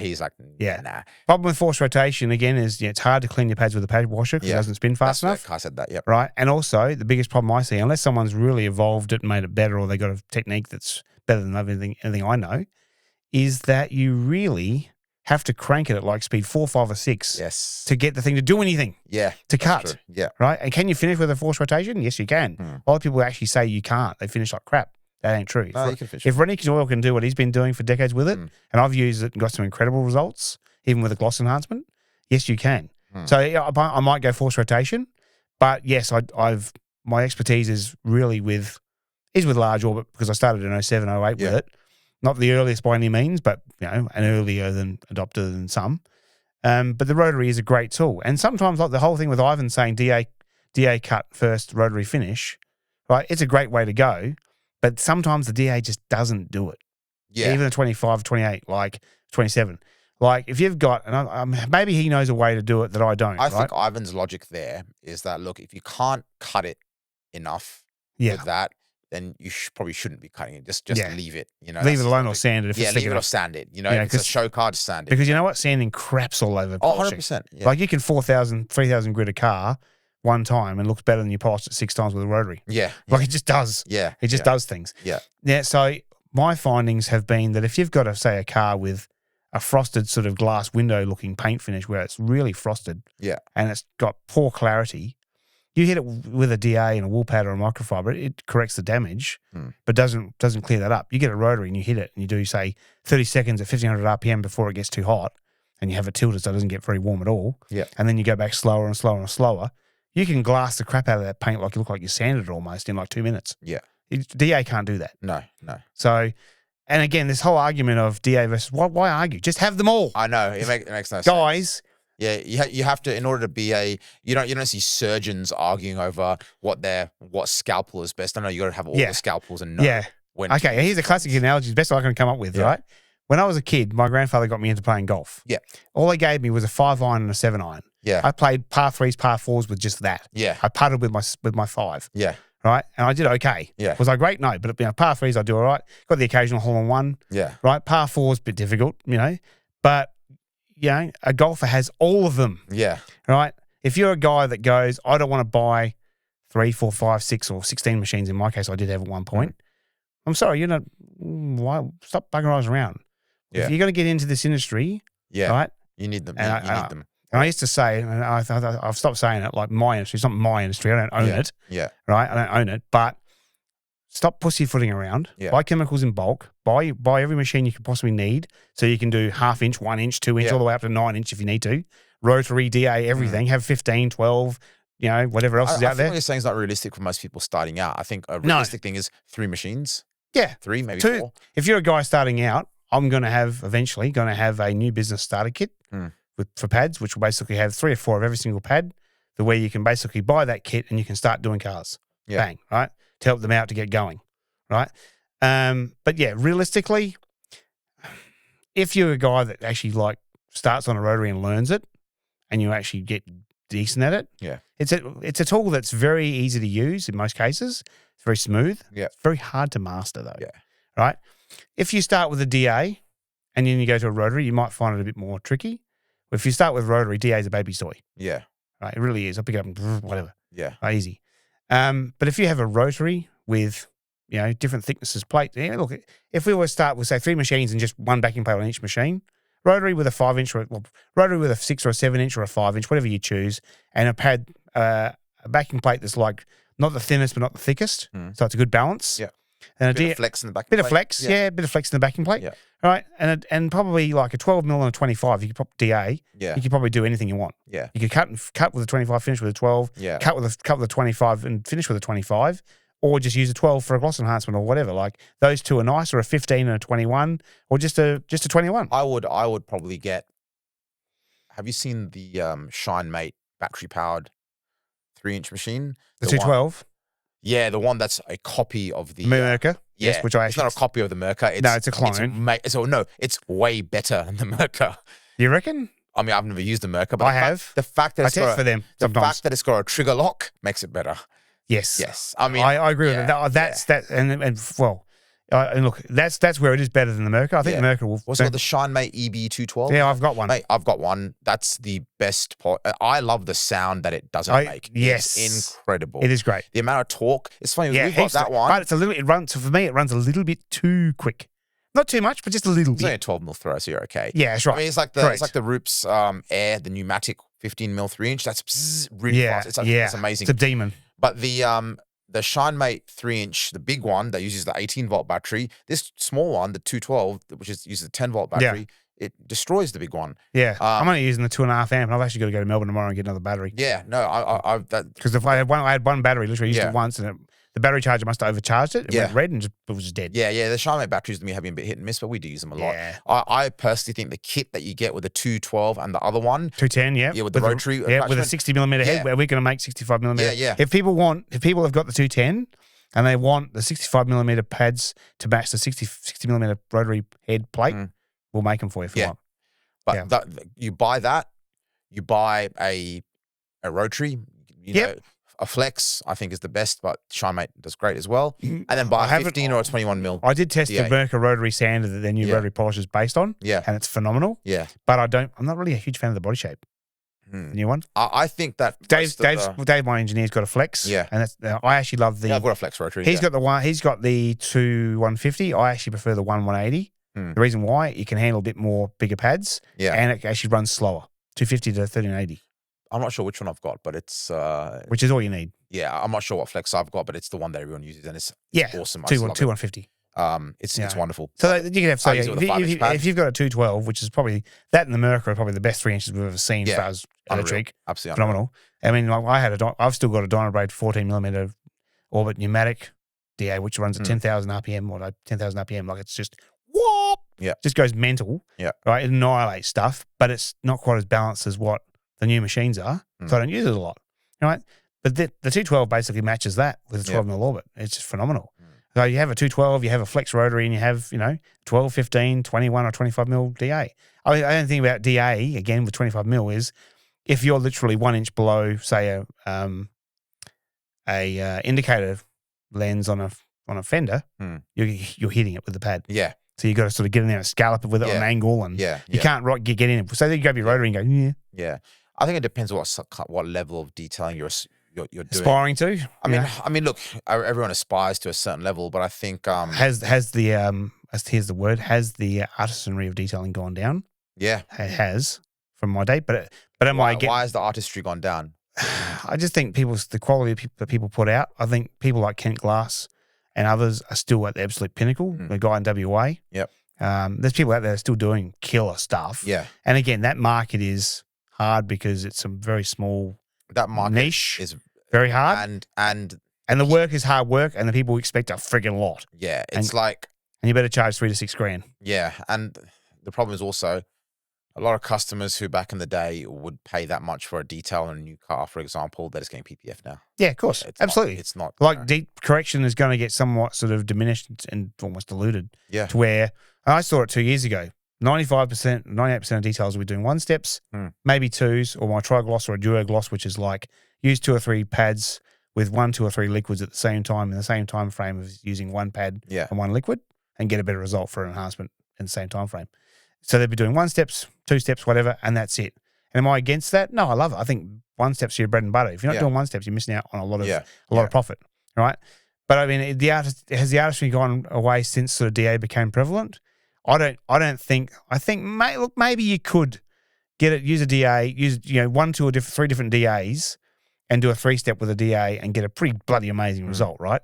But can it ever achieve, doing like rotary twice and then a 3rd step, or then rotary DA with a 12 or an 8 or a 25 or whatever finishes the best, which 25 is what Ivan reckons, and they're pretty bloody good. I love the 12s.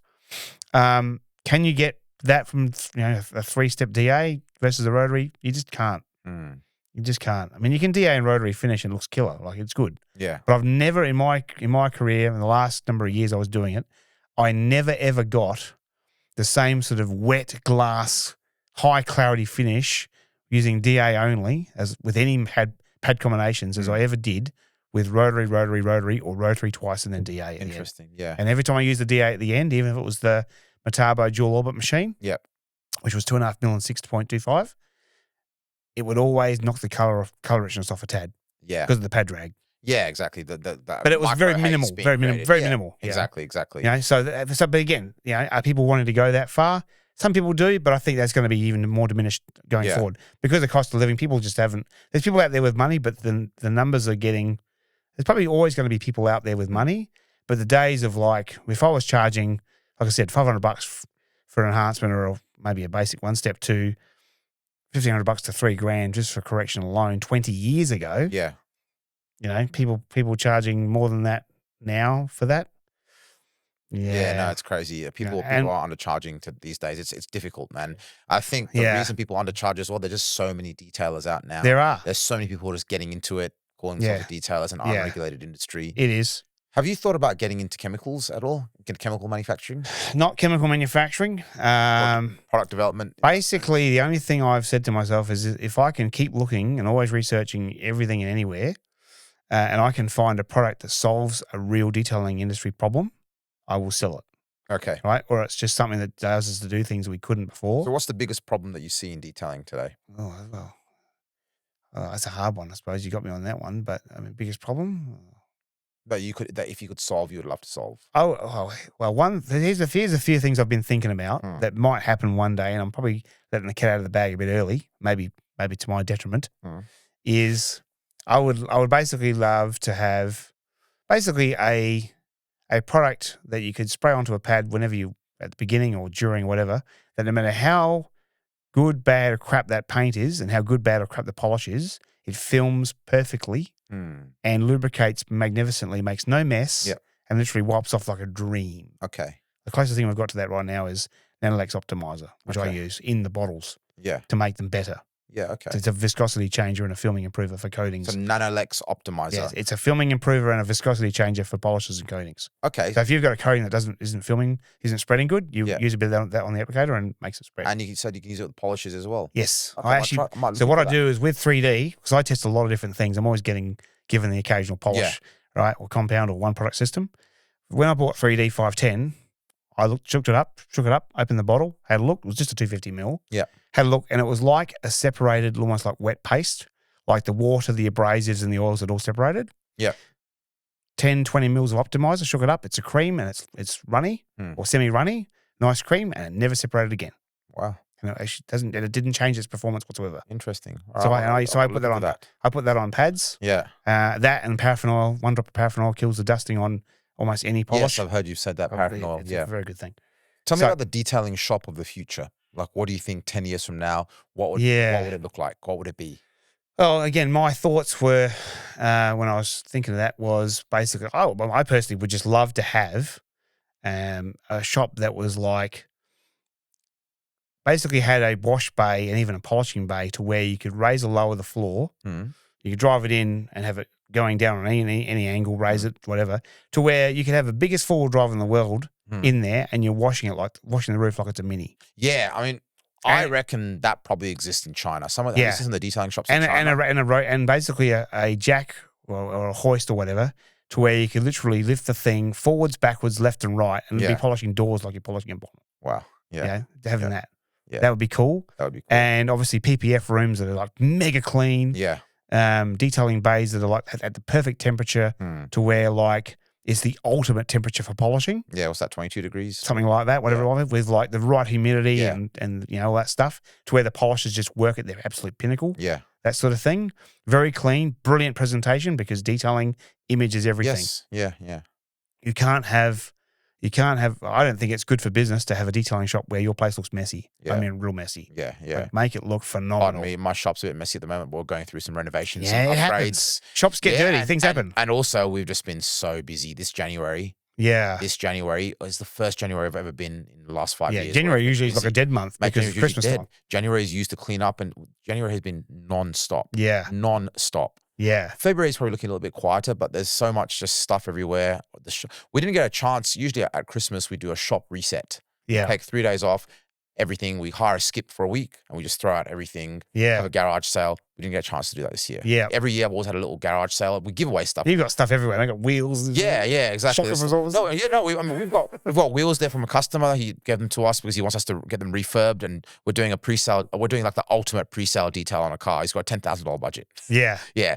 That's wicked. $10,000 budget detail the car. And look, that includes... That's a final inspection, like ultimate detail. Yeah, but Damien would do. That also includes like, we're getting the front bumper repainted. Yeah. We're getting his wheels refurbished. Yeah. Replacing a few little bit trim pieces or refurbing them and things like that. Yeah. And then there's the paint correction, but it was $10K job. 10K we've got to play with. So I'm like, all right, that's awesome.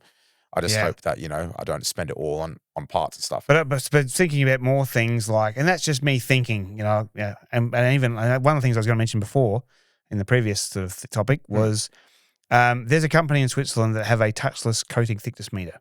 Ooh. $20,000 though. $20,000. Right, it's a bit big too. Yeah. Right, but it's for people to do powder coating, other things like that. I've always wanted to have two things. Well, three things. a multiple layer reading coating thickness gauge that actually is far more accurate than they currently are, and not stupidly Yeah, I've heard expensive. those. Ivan was saying those ones that you get, the Delfesco, Yeah. Positron, or whatever it's called, they're stupidly expensive and they're not actually accurate. No, Jason Rose was saying that they're 6% out. Most of them are 6% out still. Okay. That's what he said. Now, he's probably been to Europe and probably knows. Yeah. But I would love to have a coating thickness gauge that you could use a contactless method. It's a new way of doing it. Yeah. It uses temperature, heat. Have that. But also, if you could have it, have it mount, have some way to make it small enough one day to where it's affordable for detailers, but also it will have it literally like have an LED screen on the top of the polisher, have the actual unit sort of at the bottom of the polisher mounted to it somehow, magnetically or whatever, to where as you're polishing, it gives you a reading and you go, shit, 90, like it's got, let's say the car's got 105 microns in on typical panels. And you're polishing it and you go, I need to do a bit more. And you start seeing like 88, 90. Shit, I better back off. Yeah. Okay. You know. That'd be very cool. That would be, I think the problem with that, though, it's extreme, though. It's too extreme. It's extreme, but also paint thickness on panels is not uniform. It's all over the place. It's all of that. It's not uniform. I've seen 65 to 100 on one panel. Yeah, even though the cars that are painted by robots and the cars are by hand even more so. But just, and again, and it's something that you go, look, it's a bit of a novelty. Maybe it's not really ever going to come. But I think about this stuff. Yeah. I know where I get it from. I'm not saying I'm a genius. I've always said to people, if I am, I'm part genius, part like Mad Hatter scientist. Yeah. You know, but my brain's always thinking of stuff. Like because I always want to know what's next, what's coming next, because it's exciting. Yeah. The status quo is boring as shit. Yeah, true. I hate it. Yeah. Like I just want to keep pushing. So that's, hey, it's just how it is, but that's just how I think. But yeah, a shop that's, Kent had a shop with when I saw Kent's original shop he was at, the signage of that place was phenomenal. It looked amazing. All the signage around the outside and everything. I'm not sure what the inside was like, but signage was phenomenal. You go, nice. That's a shop. Yeah. So yeah, that would be cool to have a place where it's got all the modern stuff that you need to be able to polish far more efficiently and ergonomically, so you're not wearing yourself out. Like I had a 2-post and a 4-post hoist. Yeah. I do the bumpers on the 2-post. I do the rocker panels at the bottom of the doors with the 4-poster. Yeah. So I'm just standing there going, Yeah. That's awesome. Yeah. I want to quickly touch upon some advice for new people entering the industry. You do a lot of training, so you know some, not a lot, but I'm pushing it that much these days because it's tiring. But I love it still. What are the bare essentials if someone wants to enter the industry today? And you're talking about machines. Machines, just give me a quick, what do they need? I mean, the bare essentials, of course, you need something to be able to like de-wax a car, strip it when you're washing it so that it's not just washing it. It's actually taking all the sealant off or wax off or whatever might be there. You're going to need, a dedicated like concentrate leather cleaner that can also be used on door panels and dashboards and all that stuff. Extractors are not absolutely necessary, but they are nice. Yeah. Encapsulation carpet cleaner for interiors. Yeah. So you can basically use it as a replacement for a traditional shampoo that resoils if you don't get it all out. Yeah. It never does. Yeah. You can use it dry though. You can actually spray it onto the seats and the fabric seats and the carpet. Yeah. And basically brush it. Let it dry, turns to a powder, and the more you vacuum it, the better it gets. Yeah. Do that, and have 3 to 5, 6, maybe 10 chemicals. That can cover everything you need to clean it, prepare it, decontaminate it. A clay towel, but still have some bars laying around because I still reckon that if you use a towel first, then use a bar. Oh yeah, it makes it smoother and gets more. Yeah, that's what we do. But the towel actually saves the bar from getting worn out. Yeah. So it lasts longer. Yeah. And have your 2 or 3 different machines, rotary and a DA or 2 DAs. And from there, obviously, probably a good range of pads. If you were starting with mine, once I've got more out this year, you'd probably have a wool pad, a frostbite cutting pad, a green all rounder, and a gold or a ultra finishing foam, and that's it. Okay. Have that, and obviously your coating, sealant, wax, whatever you want to buy. Yeah. What do people spend money on that you think is just a complete waste of time and money? I mean, look, steamers are handy. I love them. I had the VX5000, I think it was, in the US, and had one here for a while, and they're great. But man, you want to get a damn good steamer in Australia. They're blooming expensive, and how much are you going to really use it? Yeah. You might use it here and there, but oh my God. I think steamers... 7 to 10 grand for a steamer just so you can do crazy shit with vents and clean out really bad door jams and maybe hit wheels in little areas and get into the little lug nuts and stuff and maybe doing interiors with it, like the carpet in the boot that's got no pile. Yeah. That just extractors won't do anything on. Yeah, yeah. But outside of that, it's almost like, well, do you need it? Have you looked into dry ice at all? I know about it. Yeah. I know the investment it takes to do it. Yeah, I really want to get a dry ice set up. But Yep. there's a company out in Wollongong who does it. I was Yep. speaking to them about it. And Don't buy the toy machines. Apparently, you got to spend at least $30,000 or more on a machine. That's the machine. No, it's it's $100,000 commitment. Yeah, it is. It's a lot. There's the machine, the compressor, the generator for the compressor, The size of the things, the dry ice, the machine to dry the air compressor. Yes, you need that. Yeah. That being said, there are these $20,000-$30,000 machines that you get from Germany now. Yeah, right. And I think, do you know what they're good for? Interiors. Oh yeah. I've known about that for 10 years. Yeah, I want to get one of those. I did email a company, then got back to me because I was like, I couldn't find one in Australia, so I'll get one from Germany. But now from China, you can buy all these dry ice machines, and they seem to be So the only problem is support. But I'm thinking if you get something for cheap enough. That's why I don't sell machines currently. I could have sold the liquid elements. I've known Sebastian for 20 odd years. Yeah. Right, they're a great machine. Yeah. But it was about, okay, if I buy that, I've got to buy a pile. Then it's, can I move them? Have I got the sort of the reach yet to actually, sell enough? Then have the support and go, oh, yeah, machine cord's broken or whatever else, or something wrong with it internally. We'll send it back. And I'm like, I'll just guide you what machines are good and you can buy them. Whatever. Down the track, maybe I'll do all that stuff, but I'm not looking to be a one-stop shop. I think sometimes focus on. My dad's always saying, banks, they should focus on their core business and stop trying to do insurance and everything else. Yeah. Stick to your core business that you're good at. Yeah. I knew a company that was doing signage. They were brilliant with signage, and then they wanted to start getting into doing everything else you could do to put stuff on everything, clothing and all this other stuff. And it actually hurt them over time because they weren't very good at the other ones. So do you think some detailing businesses are perhaps spreading themselves too thin? Yeah, possibly. Yeah, possibly. There's people now that, like Steve's Auto Group, I was meant to see when I was in Sydney, couldn't because we got up a bit too late. It was a late night. They've gone from doing corrections and coatings to just PPF and tint now. Yeah. Right, which I think a lot more people will do. Yeah. But probably 50-50 on that one, I reckon. Yeah. I still think that PPF belongs in the detailing domain and not the car wrap, signage, vinyl wrap game. Yeah. Yeah, I think PPF's a protective product. It should. But here's the next thing, right? And people are probably already talking about it. Maybe it's already happening. I've thought about this 2 years ago. Yeah. And not to say by any means that I'm thinking that I'm some guru and know everything. I don't. Are we going to see car manufacturers and or dealerships doing PPF there and cutting you guys out? Today? Yeah. Hello. Yeah. And is that going to happen? Are we going to be like, oh, we're doing Motor One coatings and other coatings at the dealership, and now we're doing PPF, and they will charge fucking $15,000 for it. Yeah. And get it for whatever it is. And look, dealers are doing that now. Yeah, if they are, coatings, they will start doing PPF. But like people who know will know that the quality just isn't there. For example, you can get preparations, everything. Yeah, but from Land Rover, you can get a factory PPF option of the Stealth PPF. Right. I saw one the other day. It's a $6,000 option. They just cover the metallic panels. They don't cover the piano black or anything. Yeah. It's just like the doors. It's not that much. It's $6,000. It's a lot of money just for those.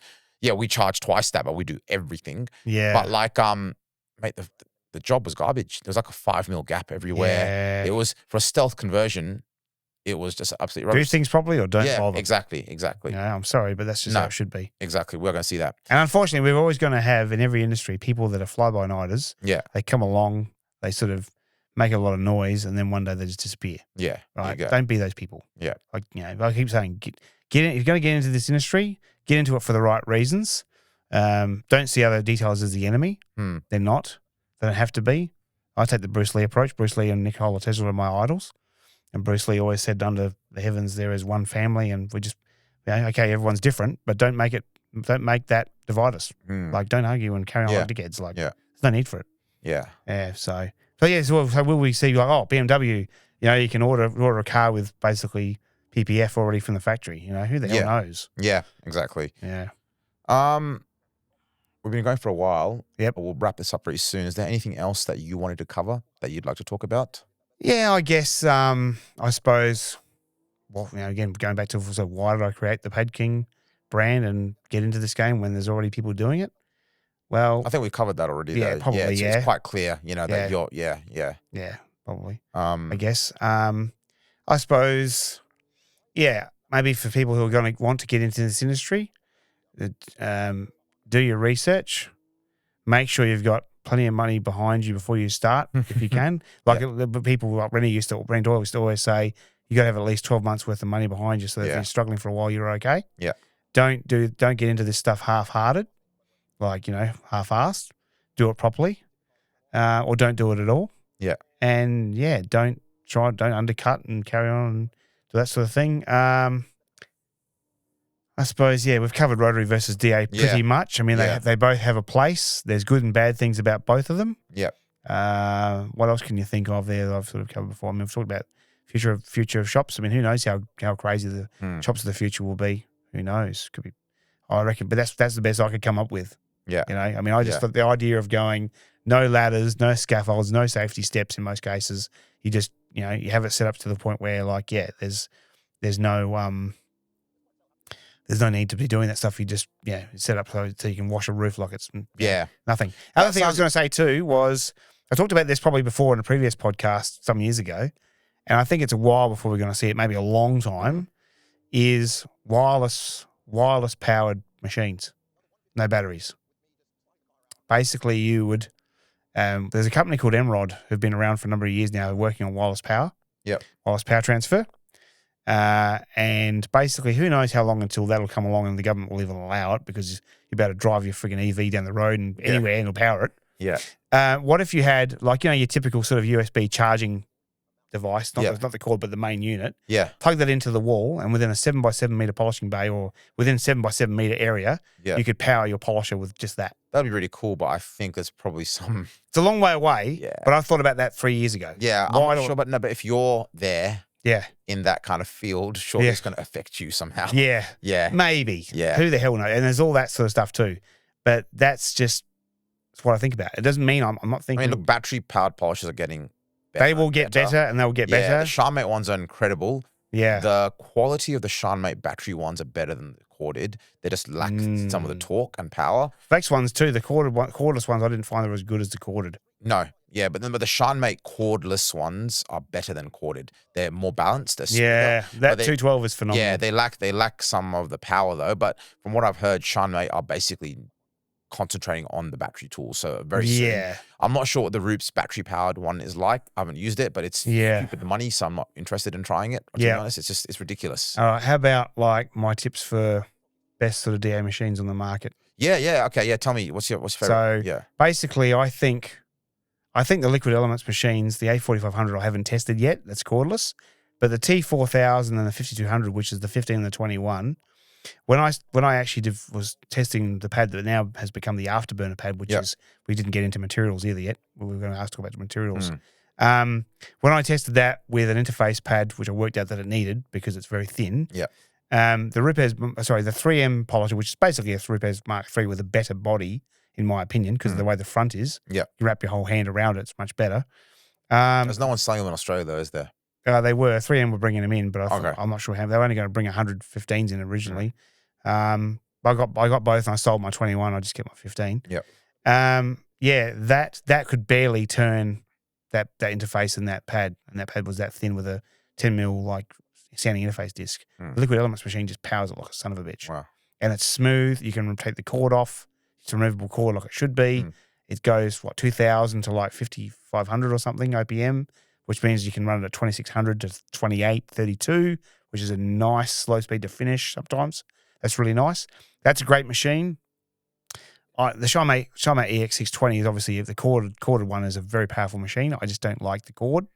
I think I don't like the material. It's too grabby, and it's sort of, I think it could break internally if you're a bit rough with it over time, or you're always using it off the shoulder. And I find the ShineMate backing plates on some of their machines creates too much heat between the loop and the hook. And it burns the loop on the pads. Interesting. Okay. Yeah, I think their plates could be better. Some of their plates have got ventilation holes, but not all of them, I think. And that's a really good machine. Obviously, the Osborne Hurricanes from some years ago is still a very, very decent machine for an enthusiast or an entry-level professional guy.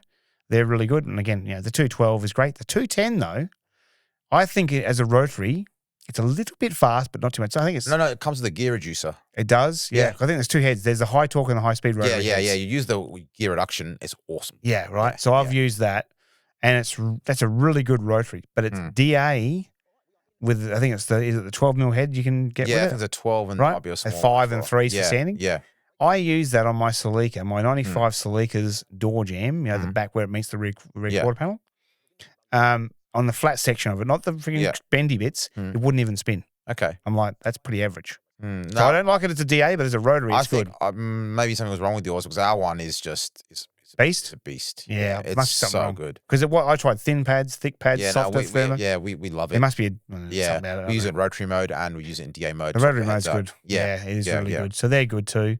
Will we see other brands come out? I mean, there's a guy in China that I've known for quite a few years who basically he has, I think he might get some parts from ShineMate or does something with them. Yeah. But he was the first guy, I believe, to make a 25mm orbit stroke DA. Yeah. And basically got one off of him recently for about $200. Yep. Delivered.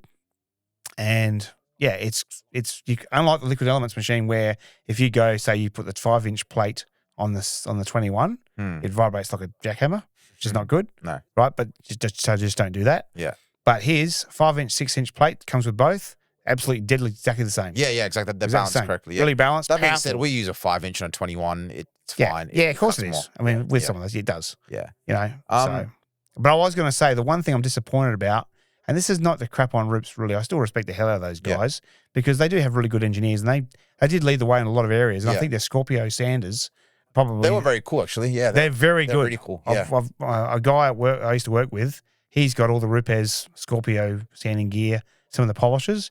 We did some testing on a number of panels using the Scorpio with the 3M and the Kovacs discs versus my Makita 6050, which is, it's a decent, okay sander with a pad brake. It's got the 5mm orbit, which you need for that. That leaves a better finish than some of the really crappy sanders. But the Scorpio was like, those sanding marks came out so easy. Interesting. Yeah. Especially with the 6mm. Yeah. Really nice. So they're good, but Dave and I tested the new ones, the HLRs. I don't like the backing plate. It's too thin. The Velcro doesn't go all the way to the edge, so some of the pad on the edge can flap around a bit. It's got bugger all grip compared to the Mark III's Velcro. The hook's not good enough. Unless you've got buff and shine pads on mine or some others, or you treat them nicely, they fly off the machine. There's terrible lag between each speed set number, and there's vibration at speed 5 and 6. So for the money, I'm not happy. Nah. Pad materials. We've got foam, obviously, but the other two, let's not talk about foam. I want to talk about wool versus microfiber. And, of course, now we've got the afterburner, which is none of those. Yeah, okay, tell me about the afterburner. So basically, it's a bonded fiber pad. I can't say what the material actually is, but it's basically... So you can't say because you don't know, because it's a secret? It's a combination, both. Okay. They haven't told me, and I don't know, but it is not felt, it is not rayon, it is not any of those things. But it's a bonded fiber, but it's the closest thing we've ever had to a hybrid between a sanding disc and a polishing pad or a cutting pad. So it will, on soft to medium paint, it will level some of the peel. It's somewhere between like wool and velvet, maybe a bit more than velvet. Again, it's got the lifespan of probably double or triple what a sanding disc is, so it's not going to last forever. But you can probably reduce or eliminate shrink back marks. You can hit bird crap etchings and sometimes take them right out. And you can level stuff. So if you want to say, okay, rotary and wool, DA and wool is just not getting me anywhere on this paint, just smash it with that with a DA, and it will probably take everything out pretty much, except for the occasional deeper scratch, and take out maybe 5% of the peel at the same time, maybe more. Nice. But you can literally take half the peel out. Say if you were working on soft paint, say soft, or say what I would call soft medium, to where it's in between soft and medium. With a finishing polish, you could pretty much take out like 25% of the peel. Wow. With one drop of product. That's it. So it's very fast, efficient sanding mark removal. You can take 1,500 and 2,000 grit out, and literally with some paints, depending on what the paint is, with fresh or aftermarket paint on a fresh panel, say, like what Paul did, he painted it at 7 o'clock one night, came back next morning, baked it. 3 hours later, he sanded some dust nibs, hit it with the afterburner with just 3D510. It looked like you'd hit it with a wool and a foam, and it was done in 20 seconds. Nothing, left nothing.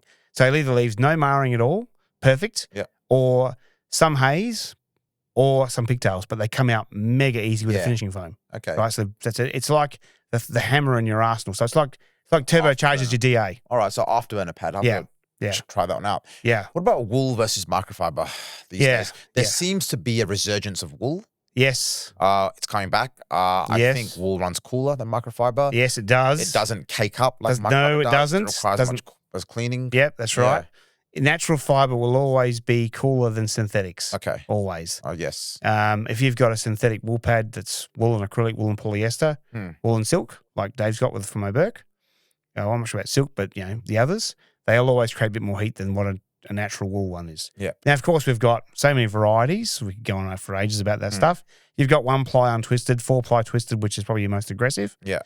But you've also then one thing people might not know. Some people probably may know. Wool comes in a variety of different grades. You can have, and we don't have pads in this because it's too expensive, 9-micron extra ultra fine, I think it is, wool, up to 11. That's what super scarves. Like European fashion brands buy all that from like Tasmanian and Victorian wool growers. Yeah. Mega dollars per bale. Yeah. Probably thousands of dollars a bale, maybe more than that. Yeah. Lots of money. We're never going to use that, right? No. But then you've got like ultra fine, like 12, 13, 14, and 16 micron is your sort of super fine. Yep. The Riphead's wool was about 19.5 when we lab tested it, basically. And I've got access to all the wool in the world I need, but no one to make the damn pads. And if they do, they want 20,000 samples made because the time it takes to change all the needles around to do it, they've got to make that many to make it viable. So I'm looking to do a variety of different micron grades, which makes it less or more aggressive. Most of them are 21 to 29. The reason the Riphead's ones was initially the early ones were so good for DA was they were 19 micron, not 21 to 29, I believe. And probably other reasons why. So I'm looking to do a variety of different ones and do one that's like a perfect balance of cutting and finishing for DA, and then a rotary one that goes well beyond what we've ever done before in terms of how many fibers per square inch and the plies. Okay. Maybe. And whatever I can do to actually make it so it's an absolute like cutting demon mostly for aftermarket paints, but because you're not going to be hitting modern paint with 4-ply twisted wool, because it's so thin, you don't really want to do that too much. But I want to try and push the boundaries of wool. But wool is definitely my preference over microfiber. Microfiber has a place, but I don't like the heat generation and the constant clogging. And 1 or 2 drops of product is more than enough. People that put piles on, you're just going to have it glaze over and get covered in crap and all that. But wool is definitely obviously better it dissipates heat better than anything else. Better than microfiber. And it just, if you use it with a variety of different products, it can do a lot of things. I've used wool and finishing polish and taken out dry spray on plastic bumpers that have been repainted. Yeah. With my Dynabrade because of my 14mm orbit because it's such a demon in those small areas. They just flatten the crap out of it. Nice. And what it does is the jeweling polish or the finishing polish is so much sort of more runnier and creamier and more lubricated that it keeps the fibers moist, prevents them from sort of clogging and clumping up and building up with crap and drying out. So it always kept working. Yeah. Of course, it's never going to cut on a metal panel like a compound will, but it makes it sort of work better and it makes the wool a bit fluffier. So I do that sometimes, or I'll do a mixture of 2 different products and whatever else. But wool is definitely a great thing. The afterburner and whatever else I bring out from totally different industries altogether and different new materials will obviously be, could be for finishing, could be for cutting or leveling. But yeah, I'm just going to bring out stuff that no one's ever seen before if I can. Not easy, but yeah, wool is a great thing. Everyone should have them. Are they all created equal? No. And the best wool, if you could get it, if it was to be done, was carbonized, superwashed, basically effectively deburred wool. Because the reason that wool pads tended on rotary with a 4-ply wool that were twisted would leave bad marks was partially the user technique or the rotary itself, but it was mainly the barbs in the wool. Okay, they're the ones that, or the little barbs in there, and they scour and they do that. So you actually carbonize it, superwash it, do everything you can to process it to where it's a deburred wool. Yeah, those barbs are gone. They won't create the marks that they used to. Okay, and again, all the different micron grades. I want to try and do some that are lower than we've ever seen before. That might be a bit more expensive to make, or at least make them more dense and things like. And I think Ivan's probably doing the best job at the moment as far as pushing the boundaries of wool wool pad technology. Yeah. With more dense, more fibers per square inch. Yeah. But yeah. Easy. I want to finish with one last question. Yeah. What do you think separates elite detailers from average ones? Critical thinking, mindset, their philosophy of things. Obviously, skill comes into it too, but also... I know that was my last question, but I have to delve into this more. Yeah. Critical thinking, philosophy, mindset. There are not enough people that critically think in this industry. Okay, I agree with you there. There are too many people, and look, we can't all be shepherds and be genius thinkers or whatever. Like, let's be honest. Let's call a spade a spade. A lot of detailers get into this industry because it's easy. Of course. Or because look at what happened with COVID. They don't have another skill set. They think, oh, cool, I can just wash cars and make money. They see people charging $1,500, $2,000 to do a coating. Oh, I can do that. Yep. Let's be honest, because it's a skill. It's a trade. It's not a trade even. It's a industry with a very low barrier of entry. Yeah. Right. And what happens if we change that? Exactly. Yeah. I've been. Some people are anti-regulation. Some people are pro. I don't know what the answer is. You got to find the balance. I've been looking into doing something regarding that. It's a lot, but together anything that involves government, it's just my God. I don't want to deal with. The problem with government I've always seen is they should make laws and police them and stay the hell out of everything else. Yeah, because they just screw it up. Yeah, exactly. There's that old joke. The worst thing you can hear is when someone says, "Hello, I'm from the government and I'm here to help you." Yeah, go away, dickhead. Go away. Go away. But so going back to that, we were talking about so I just lost my train of thought. Philosophy, yeah. Mine's... Like, I believe I'm a critical thinker. I will never say I'm the best at this. I'm a very humble guy. So if anyone out there thinks that I'm some guy who thinks he knows everything, I don't. There's people that know things, have known things before I learnt them. Yep. But be a critical thinker.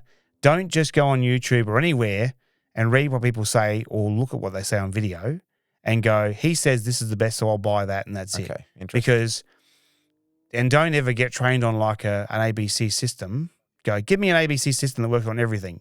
This pad, this product, this combination of machine, and I'll just do that and that's it.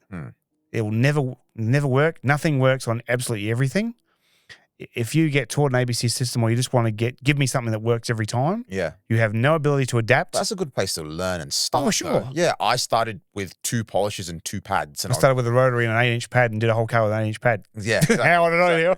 Yeah. But look, be a critical thinker.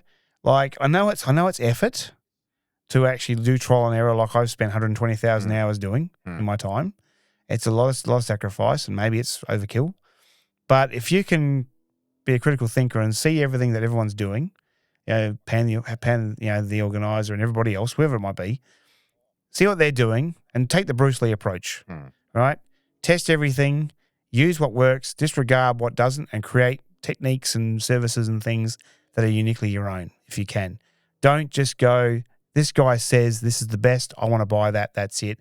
Don't, because you won't be able to adapt when that doesn't work. One day when you get taught a system that's just this, like you won't be able to adapt. And then what do? Like I did a video on Instagram a long time ago, probably last year sometime, maybe late 2024, solutions when things just don't work right. If you got sticky paint, do this. If you got this, do that. I was telling a guy up at the Detail Planet car detailing industry meetup, which was awesome, by the way. I use Benzerna and I get this problem, blah, blah, blah. Okay, do this. Use paraffin oil. Use optimizer for this. Okay, try, instead of the sticky paint, use faster arm speed, more passes. Yep. Right? Do everything you can to basically not allow that paint to get warm enough to where the stickiness kicks in. I've done 150 Subarus. I know how it works. Yeah. Right? So, be a critical thinker and have a mindset of, I will do top quality work and I will not skimp on quality. Yeah. And occasionally if I do something, I've got to go beyond to get it right. And occasionally I might lose money on a job here and there, but I'm always consistently really, really good and I don't ever lower my standards. And my philosophy is I will only do really high quality work. Even if it's a gloss enhancement, it's $300 or $500 or whatever it might be. Like I will not just go, well, let's just cut corners here and there, whatever else. Like, be a critical thinker and have a mindset and philosophy of, I'm going to do great work. And if I've occasionally got to do a bit more than I, customer's asking for. Maybe that's a bad thing to some degree. Ivan might say that, but be consistently really good and never ever lower your standards. Yeah. And being an elite person, I think, is someone who's got the ability to adapt when things aren't working. They know they come up with ways to sort of create services that others aren't doing and can't do. That's one thing I did.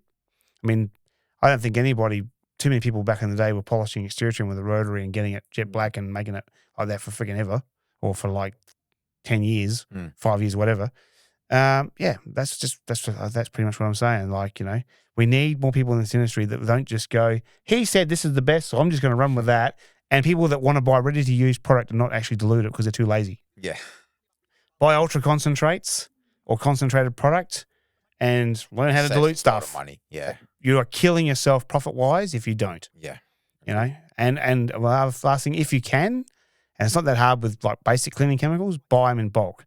What I would do today if I was still doing cars and I had the money to do it, which I do have, is I'd buy all the chemicals I could in 1,000-litre containers. 1,000 litres. Yeah, 1,000 litres, $2.5 grand, $3 grand, $4 grand a thing. Yeah. Have, some franchisee guys in vans, 2 guys in each van, and literally go, here's your 20 or 50-litre containers of the stuff for the day. They go out and do it. They come back, we decant it from the 1,000. Yeah. And refill them again when necessary.